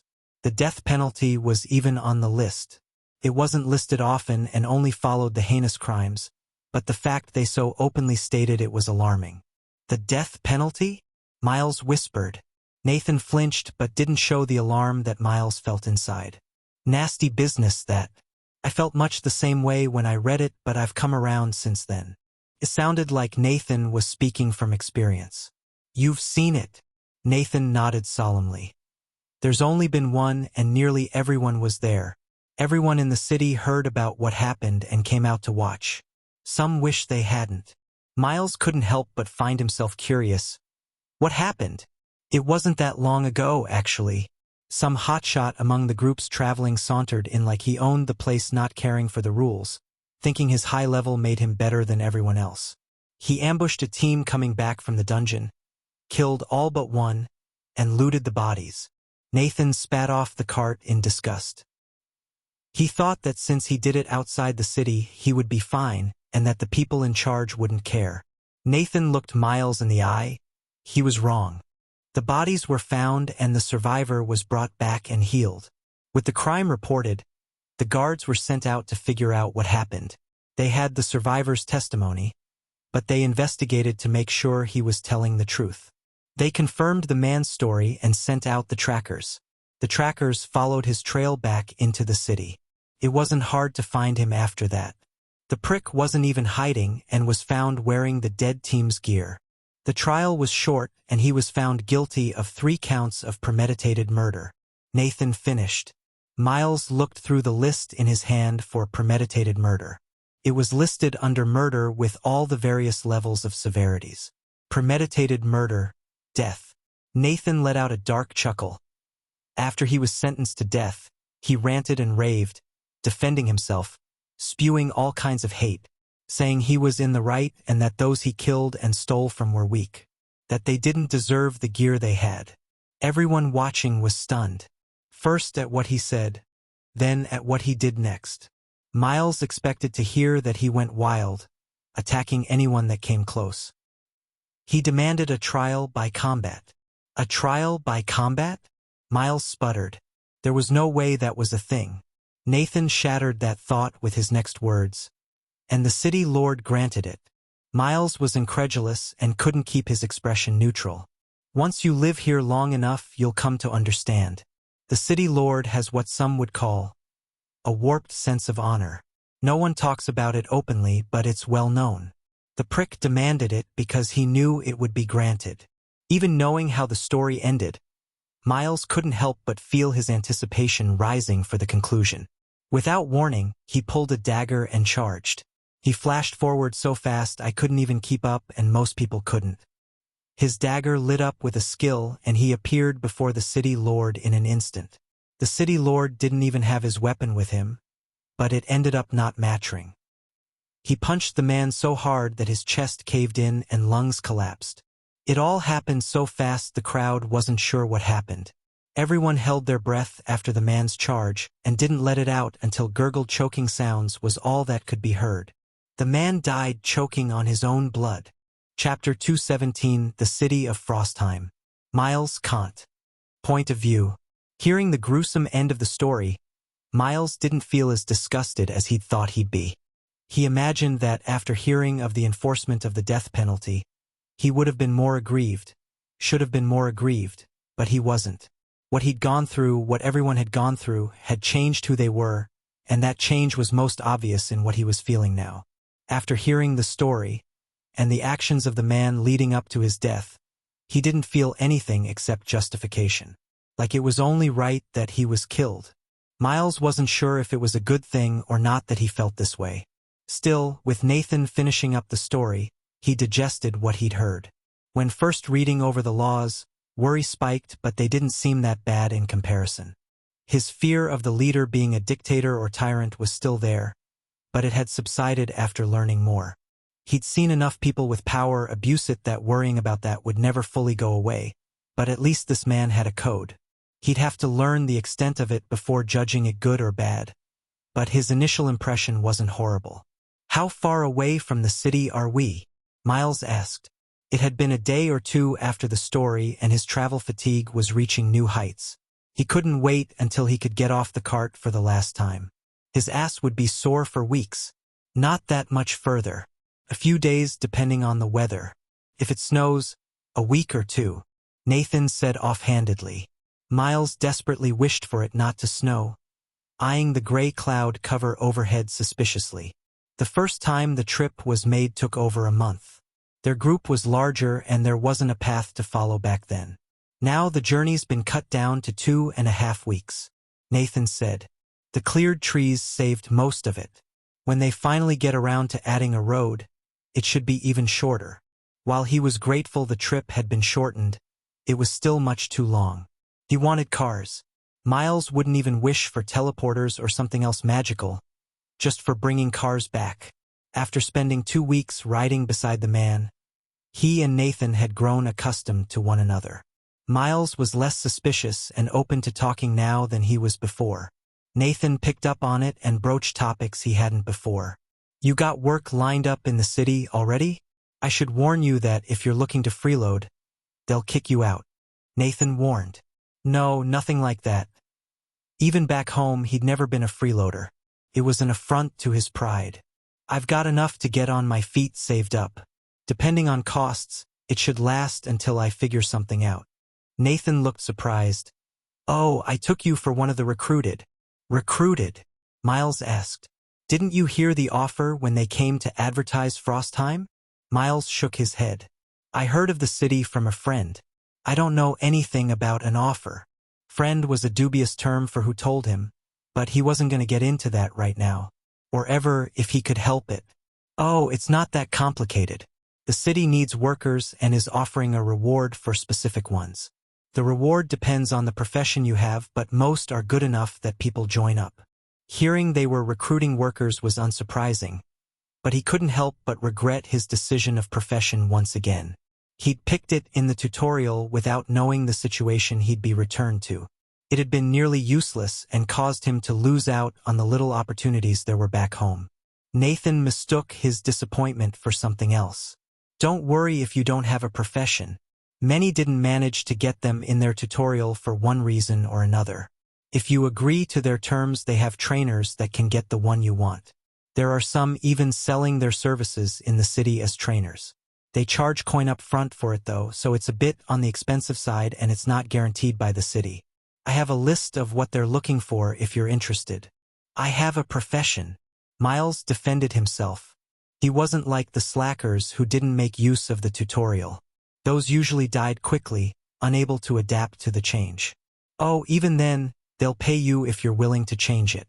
Some say the pain isn't worth it, but the opportunity's there." Nathan shrugged and continued looking for the list anyway. Miles had thought about changing his profession a few times before but could never go through with it. It wasn't a bad profession and he liked doing it. It felt short-sighted to change it for temporary gain. Ah, here it is. It might have changed since when this list came out, but not by much. I was there a few weeks ago after all. Nathan pulled the list from the same place he pulled the laws and handed it over. Miles wasn't that interested in changing his profession and was set on finding another way to earn some coin, but he perused it anyway for curiosity's sake. At the top of the list was minor, an odd thing to be in desperate need of. The city either was well enough to not need more essential professions, or the leadership was awful. He doubted it was the second one. All manner of construction professions were in demand. Builder, stonemason, engineer, architect, carpenter. Nearly every profession to do with building or construction was on the list at various wages offered. The other professions on the list were more obvious. Farmers and the like were needed everywhere, and so were craftsmen of any kind. What drew his eye were the two at the bottom. They looked newer than the rest of the list. The ink used to write them fresher. Assistant and secretary. Nathan saw his eyes linger on the bottom and explained, "Those were recently announced. With the population growing and the work to manage it all rising, the leaders are looking for some help. Both the city lord and mayor are looking for aides." "Do you have to have the assistant profession?" he asked. "I don't know. Do you have something adjacent or something?" Nathan guessed. "No, not even close. But a person can still smith without the blacksmithing profession." Miles pointed out. It was an unlikely idea, but it didn't hurt to try. "Yes, but it's significantly harder and more time-consuming." Nathan said, "But it doesn't have any restrictions listed."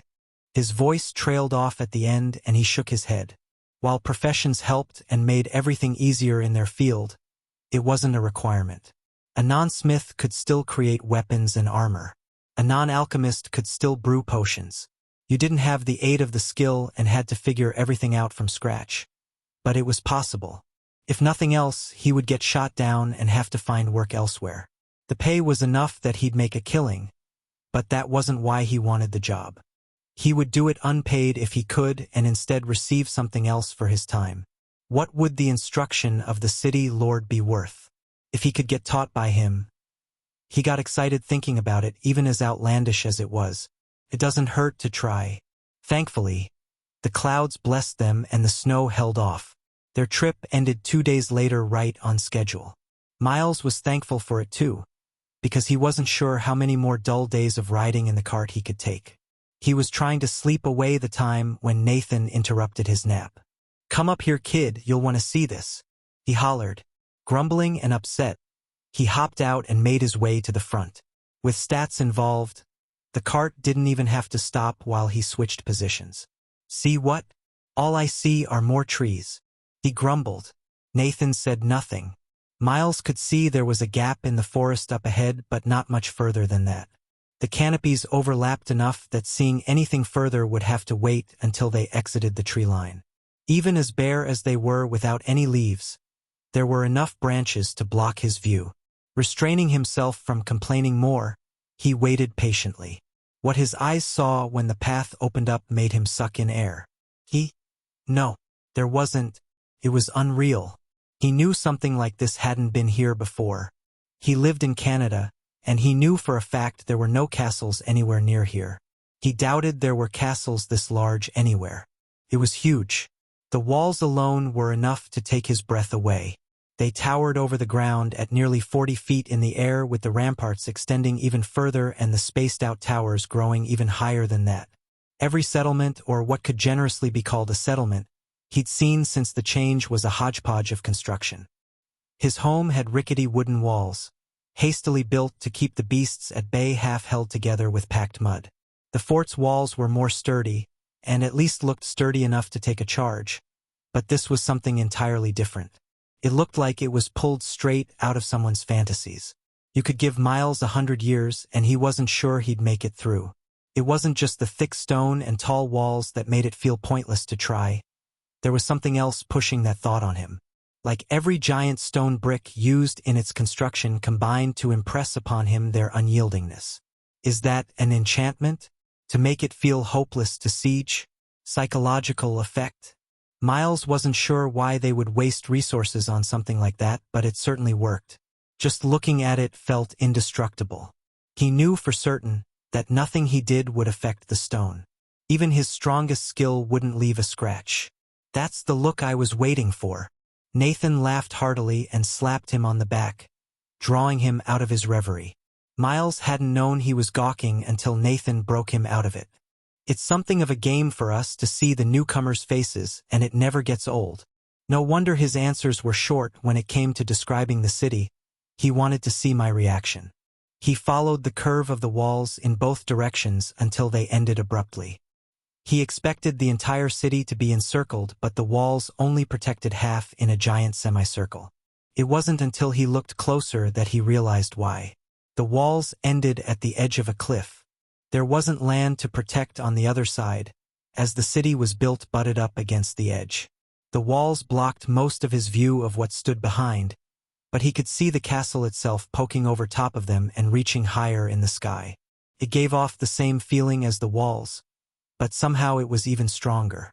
Even from much further away, it felt more robust than the closer walls. Miles hadn't even set foot in the city, and it was already the nicest one he'd seen. Fort Hope had nothing on this. However they'd done this in such a short time was a mystery, and was one he was keen to discover. Giant castles and walls didn't just spring from the ground. The defenseless settlements he'd seen before were evidence of that. The rattling of the cart was forgotten for the first time during the trip as Miles stared in wonder. The line at the gate wasn't long, and it took only a few moments for the caravan of carts he was a part of to be waved through. The wait was barely enough time to look at the gate itself. Wood strengthened with plates and bolts of metal barred entry, not one bit inferior to the stone surrounding it. Lines of inlaid metal curved over its surface, and even though his knowledge of enchanting was minimal, he knew it was powerful. The mana he sensed that made up the enchantment structure was enough to tell that much. As the cart rolled by, he wanted to call out and stop it so he could get a better look, but held his tongue. His eyes were already moving on to the city itself. Houses, actual houses. There weren't ramshackle huts or mud holes in the ground. Stone foundation and wood-walled houses. Roofs pitched sharply, shingled with slabs of cut-up stone. Shops displaying better gear than he'd ever seen before. A blade better than his own, one he'd hide away lest it be stolen, sat in a display case open for people to see. A hammer and flame motif pressed right above the crossguard. While the structures were stout and matched the sturdy nature of what he'd already seen, it was the people that were so different from what Miles knew. Smiles. Laughter. He didn't know the last time he'd seen genuine joy. People chatted in the streets and greeted each other in passing. There weren't any side-eyed looks, looking for an easy target. There weren't any evaluating eyes, seeing if they could take you in a fight. While the people's expressions were what he focused on the most, the clothes they wore entered his eye as well. Thick, heavy furs for most or fur-lined cloth for the rest. His own tunic and pants were leather and did little to keep out the cold compared to what he was seeing. The people here were probably used to it already and their clothes were much heavier than his. The craftsmanship of them was better than what he had.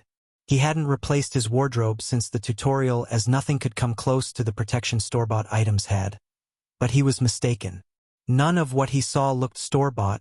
It was impossible to be as there were too many similarities for it to be so. I've seen those eyes before. His driver interrupted. It looks like you're staying. Miles wanted to get mad at the assumption, but he didn't. His mind was already made up. Well, let's get you some furs then. Can't have you walking around in that. You'll freeze to death even before the winter comes. He laughed. Chapter 218 Intelligence and Magic. Chris. Point of view. My fingers flexed fully before I extended them and wiggled them all back and forth. Ashley and Abigail sat across from me in the hospital and watched me play with the new sensation. They were still a bit numb, and I could tell that the response time was a tad behind, but they were otherwise good as new. Somehow, the stat additions making us superhuman let us feel things like that. An odd sensation to get used to. Finished with my exploration of the newly regrown fingers and hand, I extended one up to make sure the gesture still worked. Can't find out that it doesn't work in the act. That would just be stupid. I chuckled at their faces. Perfect. I appreciate the long nights and for enduring the mana deprivation headaches. I said earnestly to my two saviors. They were family, but they still deserved my thanks. Don't think we're done. You still need a week of physical therapy. Since your arm wasn't attached when you leveled and your strength increased, it will be stronger than you remember it. You need time to adjust before you go doing anything stupid. While I had adjusted to my new stats with my left arm, my right was a new beast. The fact I hadn't used it in months was another addition I'd have to get used to. Not only did I have to get comfortable with using it again, but I also had to readjust so I didn't break things. Luckily, most everything inside the castle was built by either Vincent or me, which made the threshold for its durability quite high. Both of us built commodities that could handle our rougher tendencies. He and I had the highest strength of those that lived in the castle. Jonathan was close, but his class focused more on fortitude and endurance as its primary and secondary stats, with strength being third. The mages didn't even come close, obviously. I told you it would be early winter when I got it back. I poked fun at the two healers. Both were adamant at first that it would be mid to late winter before it was finished regrowing, but they were both wrong. The cold brought me more vitality than they accounted for. They knew how many points I had in vitality, but those didn't account for the boost my new heart provided. They were still working out how beneficial it was as their predictions were way off. All told, the process took nearly 4 months. A little bit longer than it took to regrow both of Gabriel's legs.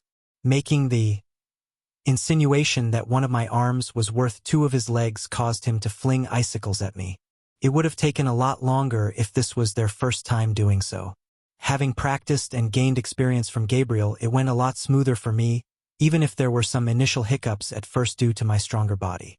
Sadly, their work wasn't done. Now that they were done pouring mana into my never-ending body, they were off to help with the rest of the healers. I wasn't the only one to lose a limb from the fighting, and it would be a long time until everyone was back to being whole. Speaking of wholeness, I could now go have my fun in the dungeons again. With the shipments of crystals steadily coming in, they had both grown another floor. They had already been close to adding one, but the crystals helped push them over the edge. The ninth held monsters up to level 95, with some even having tier 2 laws. I couldn't wait to face the bosses of both. The 8th floor didn't really cut it anymore for my fighting spirit. Capped with the boss at level 90 and only had a tier 1 law. It had a strong bloodline it could call on to even it out, but mine was stronger. I was only a tiny bit jealous that Jonathan got to scout out the floor before me, but at least I now knew what I was going into. The only reason Abigail wasn't strapping me down and forbidding me from doing too much too fast was because 1. Fighting was the best way to get used to the new limb, and 2. She couldn't afford me not doing it. While we weren't in danger of bankruptcy, the city was broke. Well, broke was a strong word, but we weren't very fluid right now, to use Jonathan's term. We could sell crystals and make some easy money that way, but there were some downsides to that. No one would buy them for what they were actually worth, as we doubted other pylons had the coin to spend. The second reason was we didn't pull enough out of the mine that we could both use them for what we needed and sell them. Our need for coin was the only reason we were selling Vincent's products through the pylon to begin with. Both he and I wanted to equip those in our city first, before branching out to selling to others, but we simply couldn't afford to. As the city grew and we hired more people to work for it, we took a hit to how much coin we had freely available. Abigail had accounted for that and made sure we had enough available before hiring anyone. But what she didn't account for was the numerous bereavement payouts we had to make.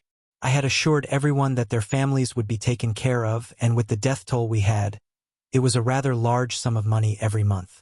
That, combined with the veritable flood of refugees, and we were rather strapped for coin. Even the additional people didn't help that much. In terms of tax revenue, the extra population accounted for a few percentage points, and that was about it. We gained most of our coin from taxing the dungeon, and we had already been delving it at the most it could sustain. More people didn't mean we could delve it faster. All it would take to fix would be selling some crystals, but I would rather go delving for it so we didn't have to. And Abigail agreed, even if she didn't want to. Even if she didn't, nothing she could have done would have stopped me. I was itching to test out my new strength. Not only from the massive influx of levels from the demons, but from my profession as well. I now had 2 stats at over 1,000, and I wanted to have some fun experiencing what it was to fight with them. Runesmith didn't give points in fortitude, but it did give points in strength, and with frozen fortitude meant I gained strength anyway. The extra levels finally pushed me the stat over the 4-digit mark. The little chunks of experience from carving runes onto Vincent's work added up, and once I finally finished the ward embedded into the outer wall, it was a massive windfall. The levels for my class and profession were closer now than they had been since my evolution, when they were even at 50. Runesmith sat at 78 and Hammer of the Jotner sat at 84. The months spent crafting while I healed were well spent. Nearly 20 levels were gained during my recovery. Without Vincent it would have been much less, but still it was a lot. I had gotten used to my class leveling rapidly. Well, not used to it, but I was at least experienced in gaining physical stats in large chunks. It had happened enough times that I had a process to go through to acclimate to them. My magical stats, on the other hand, I was completely inexperienced with the massive gain. My profession had never increased in large chunks before, which made the stat increases gradual and hard to quantify. Increasing a few stats at a time, spaced out over days and weeks, made it feel like no increase was made at all. If looked at from the start and finish, sure, there was a large jump, but experiencing the gradual rise made it feel like normal. The essence that rushed into me from completing the ward raised me 9 levels alone, which when quantified into stat points was nearly 100 points in wisdom and intelligence. Totaled up, the increase in wisdom, intelligence, and acumen from the near 20 levels in Runesmith awarded me 190 wisdom, 152 intelligence, and 114 acumen. When listed out like that, it didn't sound like that much. Hell, my strength alone had jumped by over 300 from the fight with the demons. It was when put into context that the increase became apparent. Going from having just over 400 points in wisdom and adding a half again increase was large. Each stat point meant more than the last, making the effect on my mana pool greater than a 50% increase and what the points represented. While that alone wouldn't have been that much, it happened to all 3 of my magical stats at the same time. Intelligence and acumen nearly doubled. If it had happened to only one, fine, two would be a challenge, but all three was extremely disorienting. Not disorienting physically, I could still walk around fine, but magically. Skills failed when I tried to use them. Mana leaked out of my body sporadically from the increase of acumen, randomly chilling the air around me as Arctic mana accumulated. Enchanting anything was impossible, as I couldn't keep the flow of mana steady to save my life, let alone precise. Worse, I was unused to the thickness of said mana. Intelligence as a stat was one of the most subtle to measure by feel. It was innocuous because it was static 99% of the time. It only increased when you leveled, and that increase was usually small. As it represented the concentration and thickness of your mana, it was something I had grown intimately familiar with. The concentration increased and thickened as the stat went up, but it wasn't like the obvious feeling of lifting something heavier. It was small, tiny even, and most of all, gradual. A point of intelligence would raise the concentration by minuscule amounts, nearly imperceptible to anyone but the best mana senses. Even Rachel wouldn't be able to feel an increase of only 1 point. A lot of my family who chose the mage route complained in the early days because of that fact. They saw the warriors lift giant stones and haul entire trees as we leveled up and our strength increased. Rogues would move faster than humanly possible while they didn't have a lot to show for their increases. It wasn't until later that their specialty showed its worth. Take Gabriel and I, for example. We both had the ice arrow skill, but they were nearly two different skills by this point. He was pushing well over 1,000 points in intelligence, while I just reached a third of that only recently.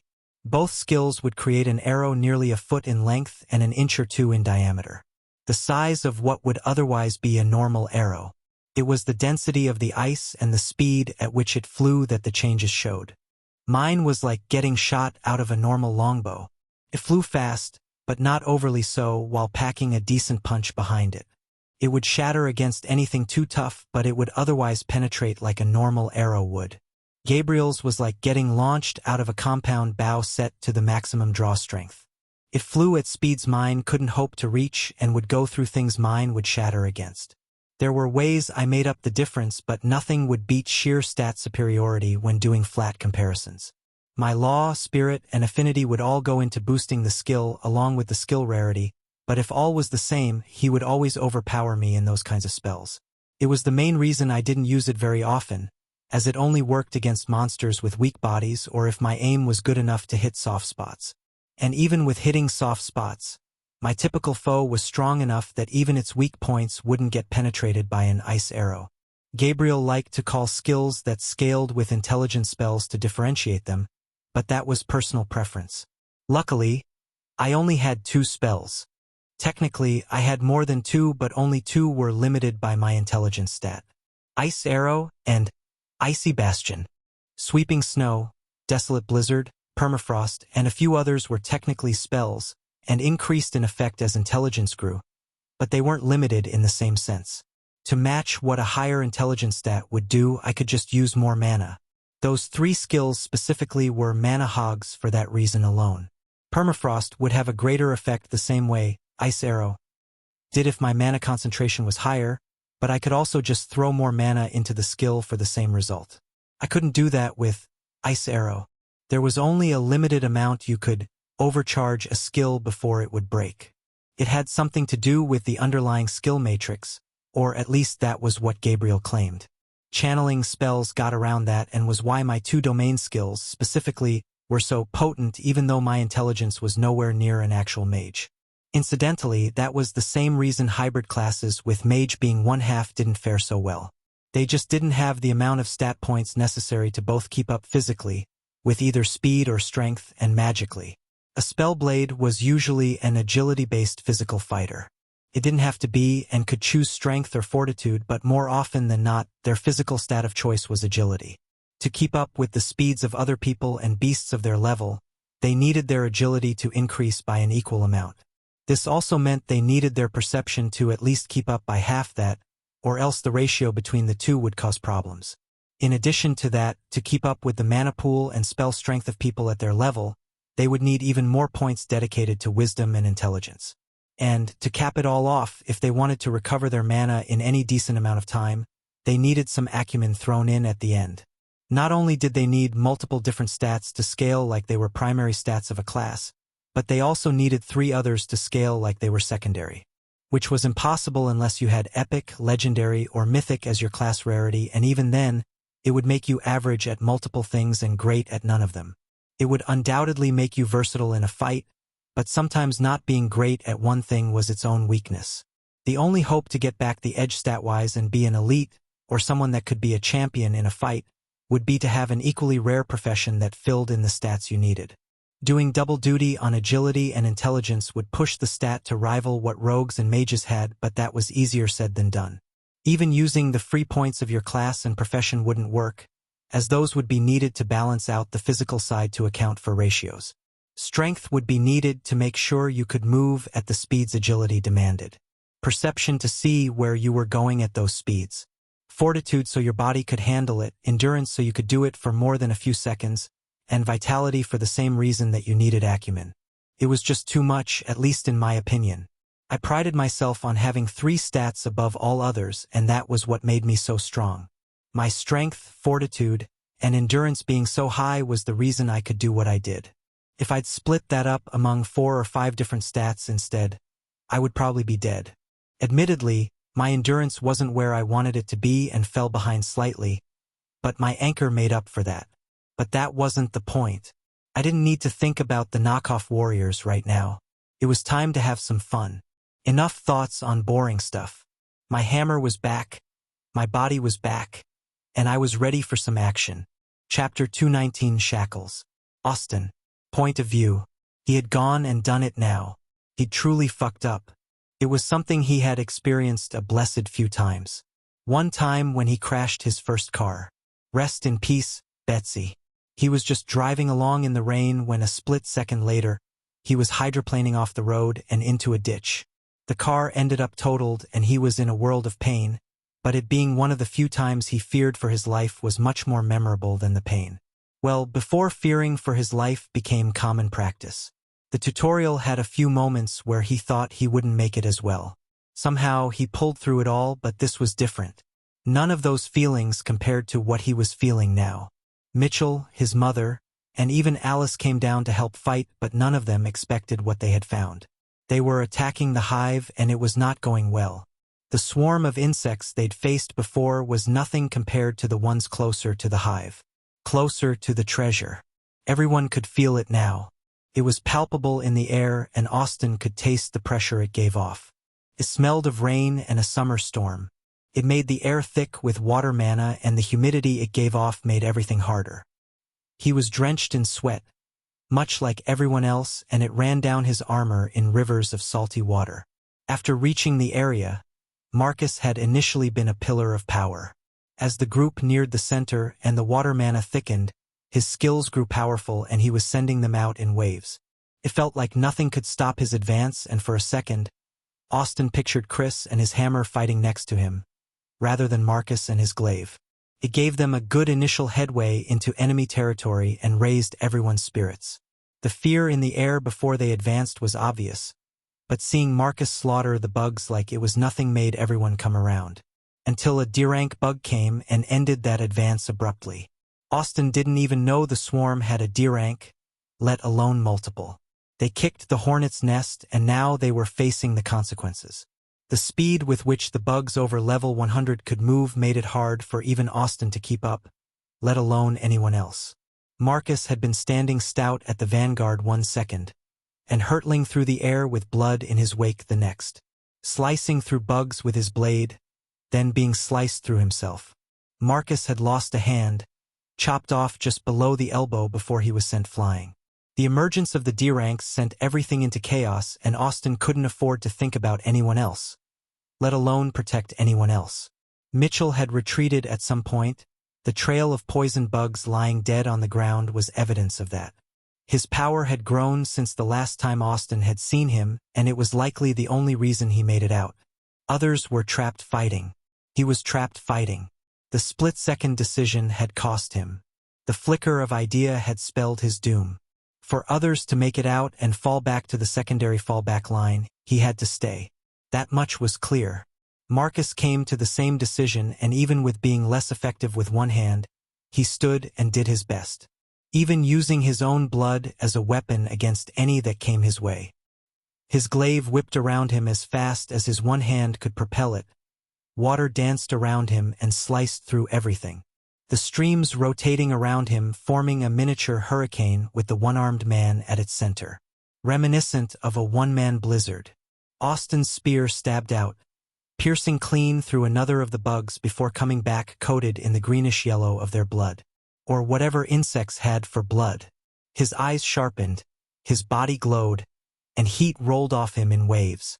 Flurry caused his spear to blur, and mixed with his enhanced vision, it stabbed through 3 separate throats before it came back to normal speed.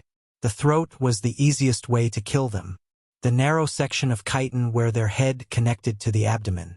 The natural armor protecting their chest was too thick, and their head was rounded just right that if he didn't hit right, his spear skittered off instead of penetrating. Whatever Chris and Vincent had done to his spear, it was saving his life now. It bypassed the thinner defense with ease and plunged deep into their insides. Sunburst was tearing his body apart on the inside, as it wasn't meant to hold the skill for so long.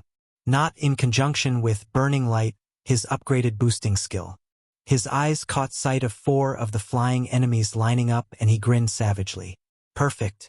His class's namesake skill lit up the end of his spear. Spear of Dawn. Sucked up the mana he was giving it, and he even paid some bloodline energy to make sure they all went down. Skill ready and enemies moving to line themselves up. He roared and unleashed his skill in a powerful thrust.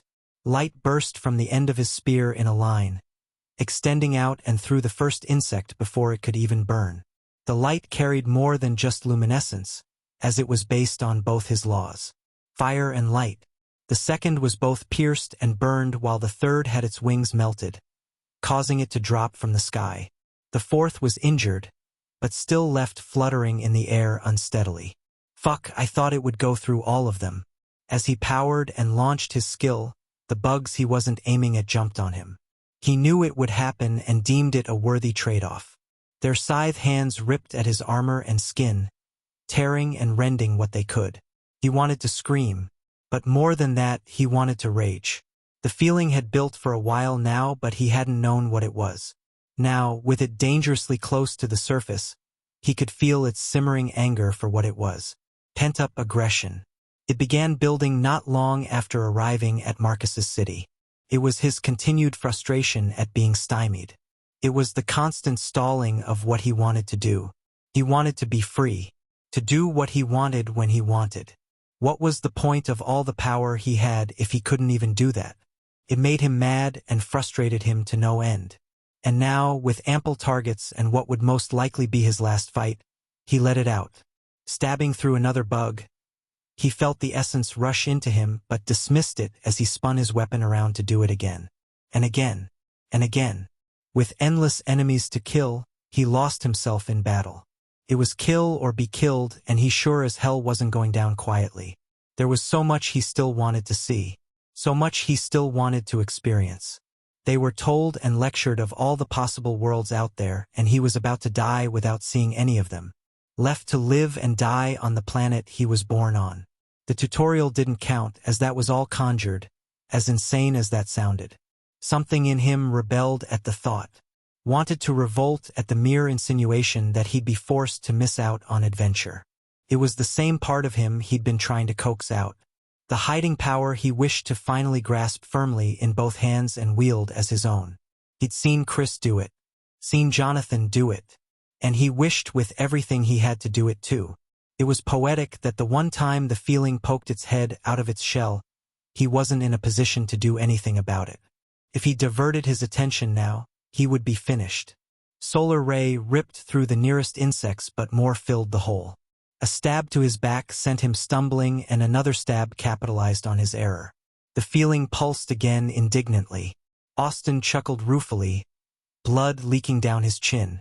How poetic for it to happen now. Ignoring it again. Solar flare burst out of him in a wave. Before any more opportunistic fuckers could get another stab in, heat blasted out of him. Chitin melted, and the sharp-tipped legs that descended to seek his doom drooped, unable to maintain themselves. It wasn't long until numerous streams of essence filled into him again. Given the brief opportunity, he activated a skill that would either kill him or give him room to finally breathe. When initially offered the skill, he nearly dismissed it for the drawback it had but ended up picking it up. Solar Eclipse worked differently than any other skill he had. It would drain his mana and stamina, gradually weakening him and slowing him down, before he exploded out in a giant burst. The sun was slowly covered up before it violently burst forth once again. His arms felt sluggish, his prized speed lagging while the skill drew from him. The spear tip that was once dazzling through the air too fast for the eye revealed itself. He still reaped lives with it. It didn't lose any of its deadliness, but just not as quickly as before. The aftereffects of solar flare were ending, and Austin could see the insects at the edge of his sphere of blistering heat waiting to charge in. The ones permanently grounded with their wings burnt off were already charging him, not afraid of further damage from the heat. The draining effect intensified, slowing him that much more. It would only get worse from there. His eyes, slitted to resemble a bird of prey, searched for a way out. A way to break out of the cage he was trapped in but came up lacking. Drops of water still rained down on him occasionally, marking him as not the only one still trapped. Arrows and blasts of magic did their best to relieve the pressure, but it wasn't enough. Not until he spotted a particular grouping of arrows that all looked the same. A hail of them impacted the ground around him before all but one faded away. His mother. Only she could create that many with arrow rain. No other ranger he knew could come close. She was watching. It was the chance he needed. The arrows delayed the bugs just long enough for Solar Eclipse to finish and light burst out of him. It blinded the eyes and burned with a searing intensity. It was like staring wide-eyed at the sun, like every child was told not to. His spear snaked out following behind the burst of light and ended all of the blinded insects, not missing the chance to get some breathing room. His speed came back greater than it was. The air rushed by faster than his spear could push it away. The deluge of essence from that group gave him a rush greater than ever before. Quickly checking his notifications, he saw multiple D-ranks among his kill list. Ha! Austin knew that it wasn't that large an accomplishment. The bugs didn't have laws. They were D-rank in toughness only, not in the full sense of the rank. The how and why behind it was unimportant, but it was the only reason he could fight up a rank. He and all the others. The surge he felt was waning. His skill had run its course. Austin stood and observed the battlefield. The bugs were rallying to defend their hive in numbers they hadn't predicted, especially the number of D-ranks they hadn't expected. The endless stream of magic and volleys of arrows were barely enough so that the front line didn't get overwhelmed. He, Marcus, and a few others who had been caught out and unable to retreat with the rest of the line were alone, separated by ranks of the enemy and with no hope to get through. Their only chance was to hold on long enough that the gap could be shortened from the other side. That or die. A few had already discovered the second option. Sweat dripped into his eye, bringing the stinging sensation with it, and he didn't even bother to wipe it away. He had bigger concerns than sweat. His spear was chipped. His armor was torn. His body leaking blood. Austin watched the cage around him close in. After killing everything near him with Solar Eclipse, the swarm filled in around him before closing in. They were behind him, in front of him, on both sides, and flew above him. Even the wings he dreamed of having wouldn't be able to get him out. He could do nothing but watch as the net closed around him. His core surged, and he could contain it no more. The urging he felt before refused to be contained. It didn't care that he didn't have time. It demanded to be realized now, taking the closing net as an affront. Austin was trapped, had nowhere to go, and his core felt like it was on fire. He was well and truly fucked. Fine. Fuck it. We'll do it now. He screamed to no one. What do you want from me? He knew what it wanted. He'd always known. It wanted to know who he was. Austin had spent a long time thinking about it. A long time coming up with all the wrong answers. It wasn't so easily fooled.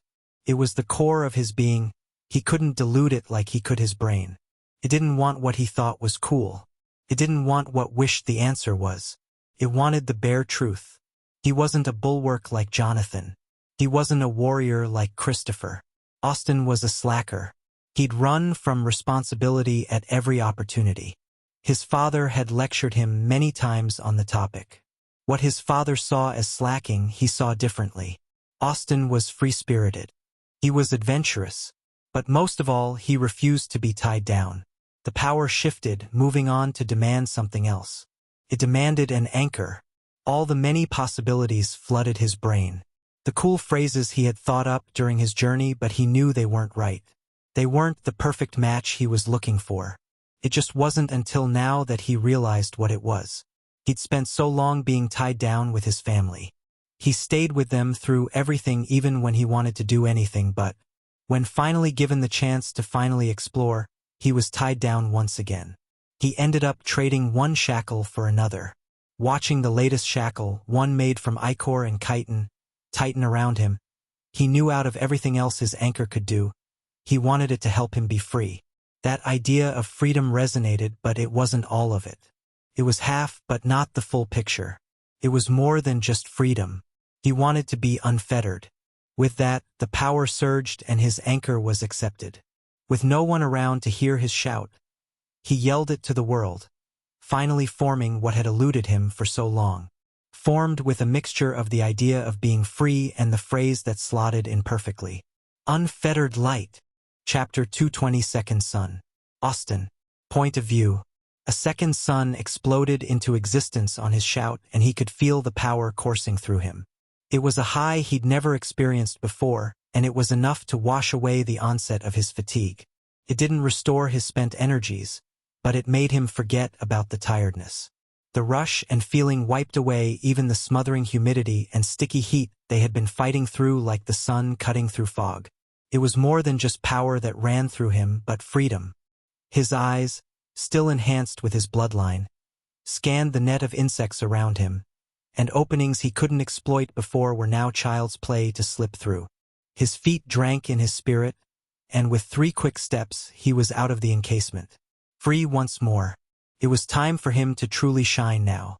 Without the space around him being forcefully encroached on, he shot around like a beam of light to anywhere and anything that caught his fancy. Most often, it was a bug he sought as he was primed with vengeance and revenge for the infernal bastards and sons of Bitk. His mother would have blanched at what he was thinking, but he was reaping what they sowed. They, with their chitin-covered abdomens and stabby forearms that poked him one too many times, just wouldn't take the hint and die OFF. And oh, they just kept popping up, one right after the other. The only way to fix that was to kill them so fast they couldn't keep up. So that was what Austin did. His spearmanship didn't become more masterful, he didn't upgrade spear mastery to adept, but it did take on a new form. Speed, pure speed, made all technique irrelevant. Just like the first rays of dawn were inevitable to usher in the new day. His spear reached its target no matter what they did to evade it. They just weren't fast enough. Riding the high of his new power, and the thrill of ending the creatures that locked him down for so long, he laughed as he zipped through their ranks, slaughtering all in his wake.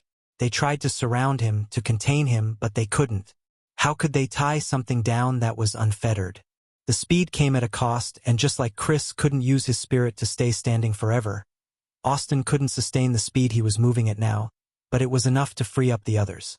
He aimed directly toward his trapped allies and began gleefully dismantling the insects surrounding them. He nearly wanted to giggle. Marcus was his first target to free, and as soon as he broke out, he began building up silent waves around him in what Austin had come to learn was a very powerful skill. Luckily, Austin was long gone before it was released, and only his feet splashed in the rising wake as he rushed on toward another. His next captive freed didn't start launching signature skills, but they did go on the offensive now that they weren't surrounded. It was here that Austin liked to fight. He wasn't one to barrel into foes headfirst, and his new speed made that monumentally stupid. Why fight head-on when he could run around them and stab them in the back? The few D-rank insects on the field who had once been so fast they blurred, were now barely keeping up.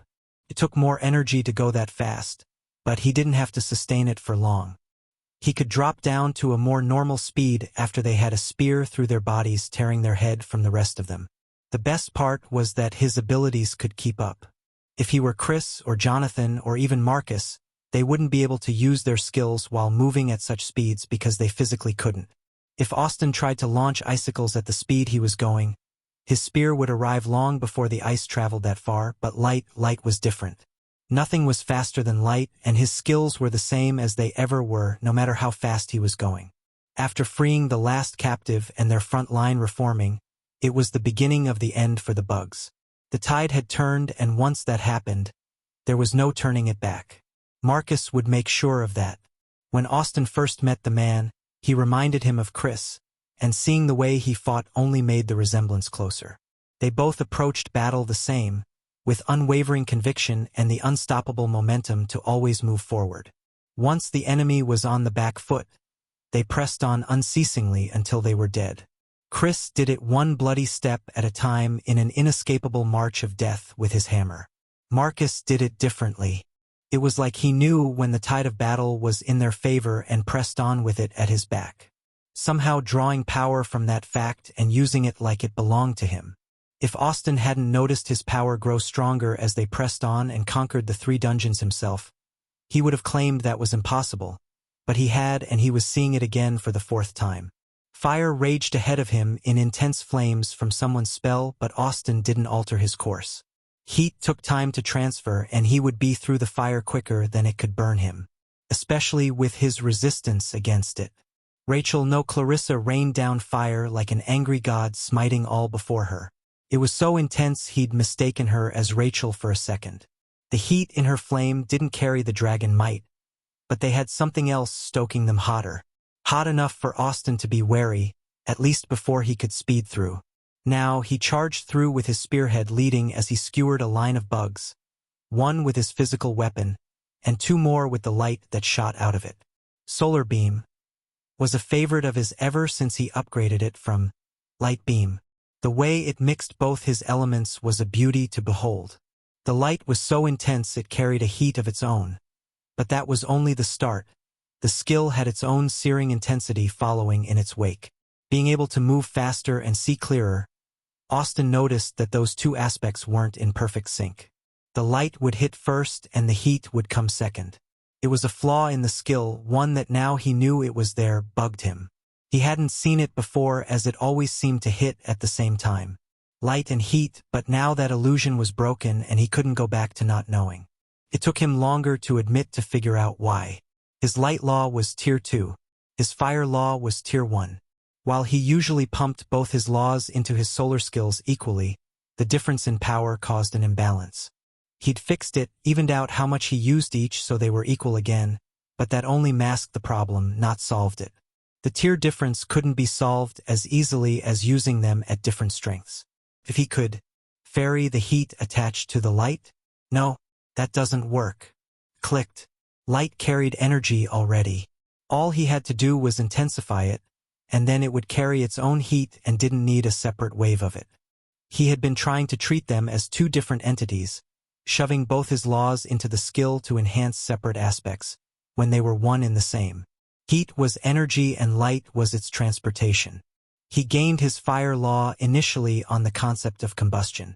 The moment fire began, it had taken days of watching fire ignite to do it, even with Rachel's occasional help. Now it was the concept of heat that he wanted.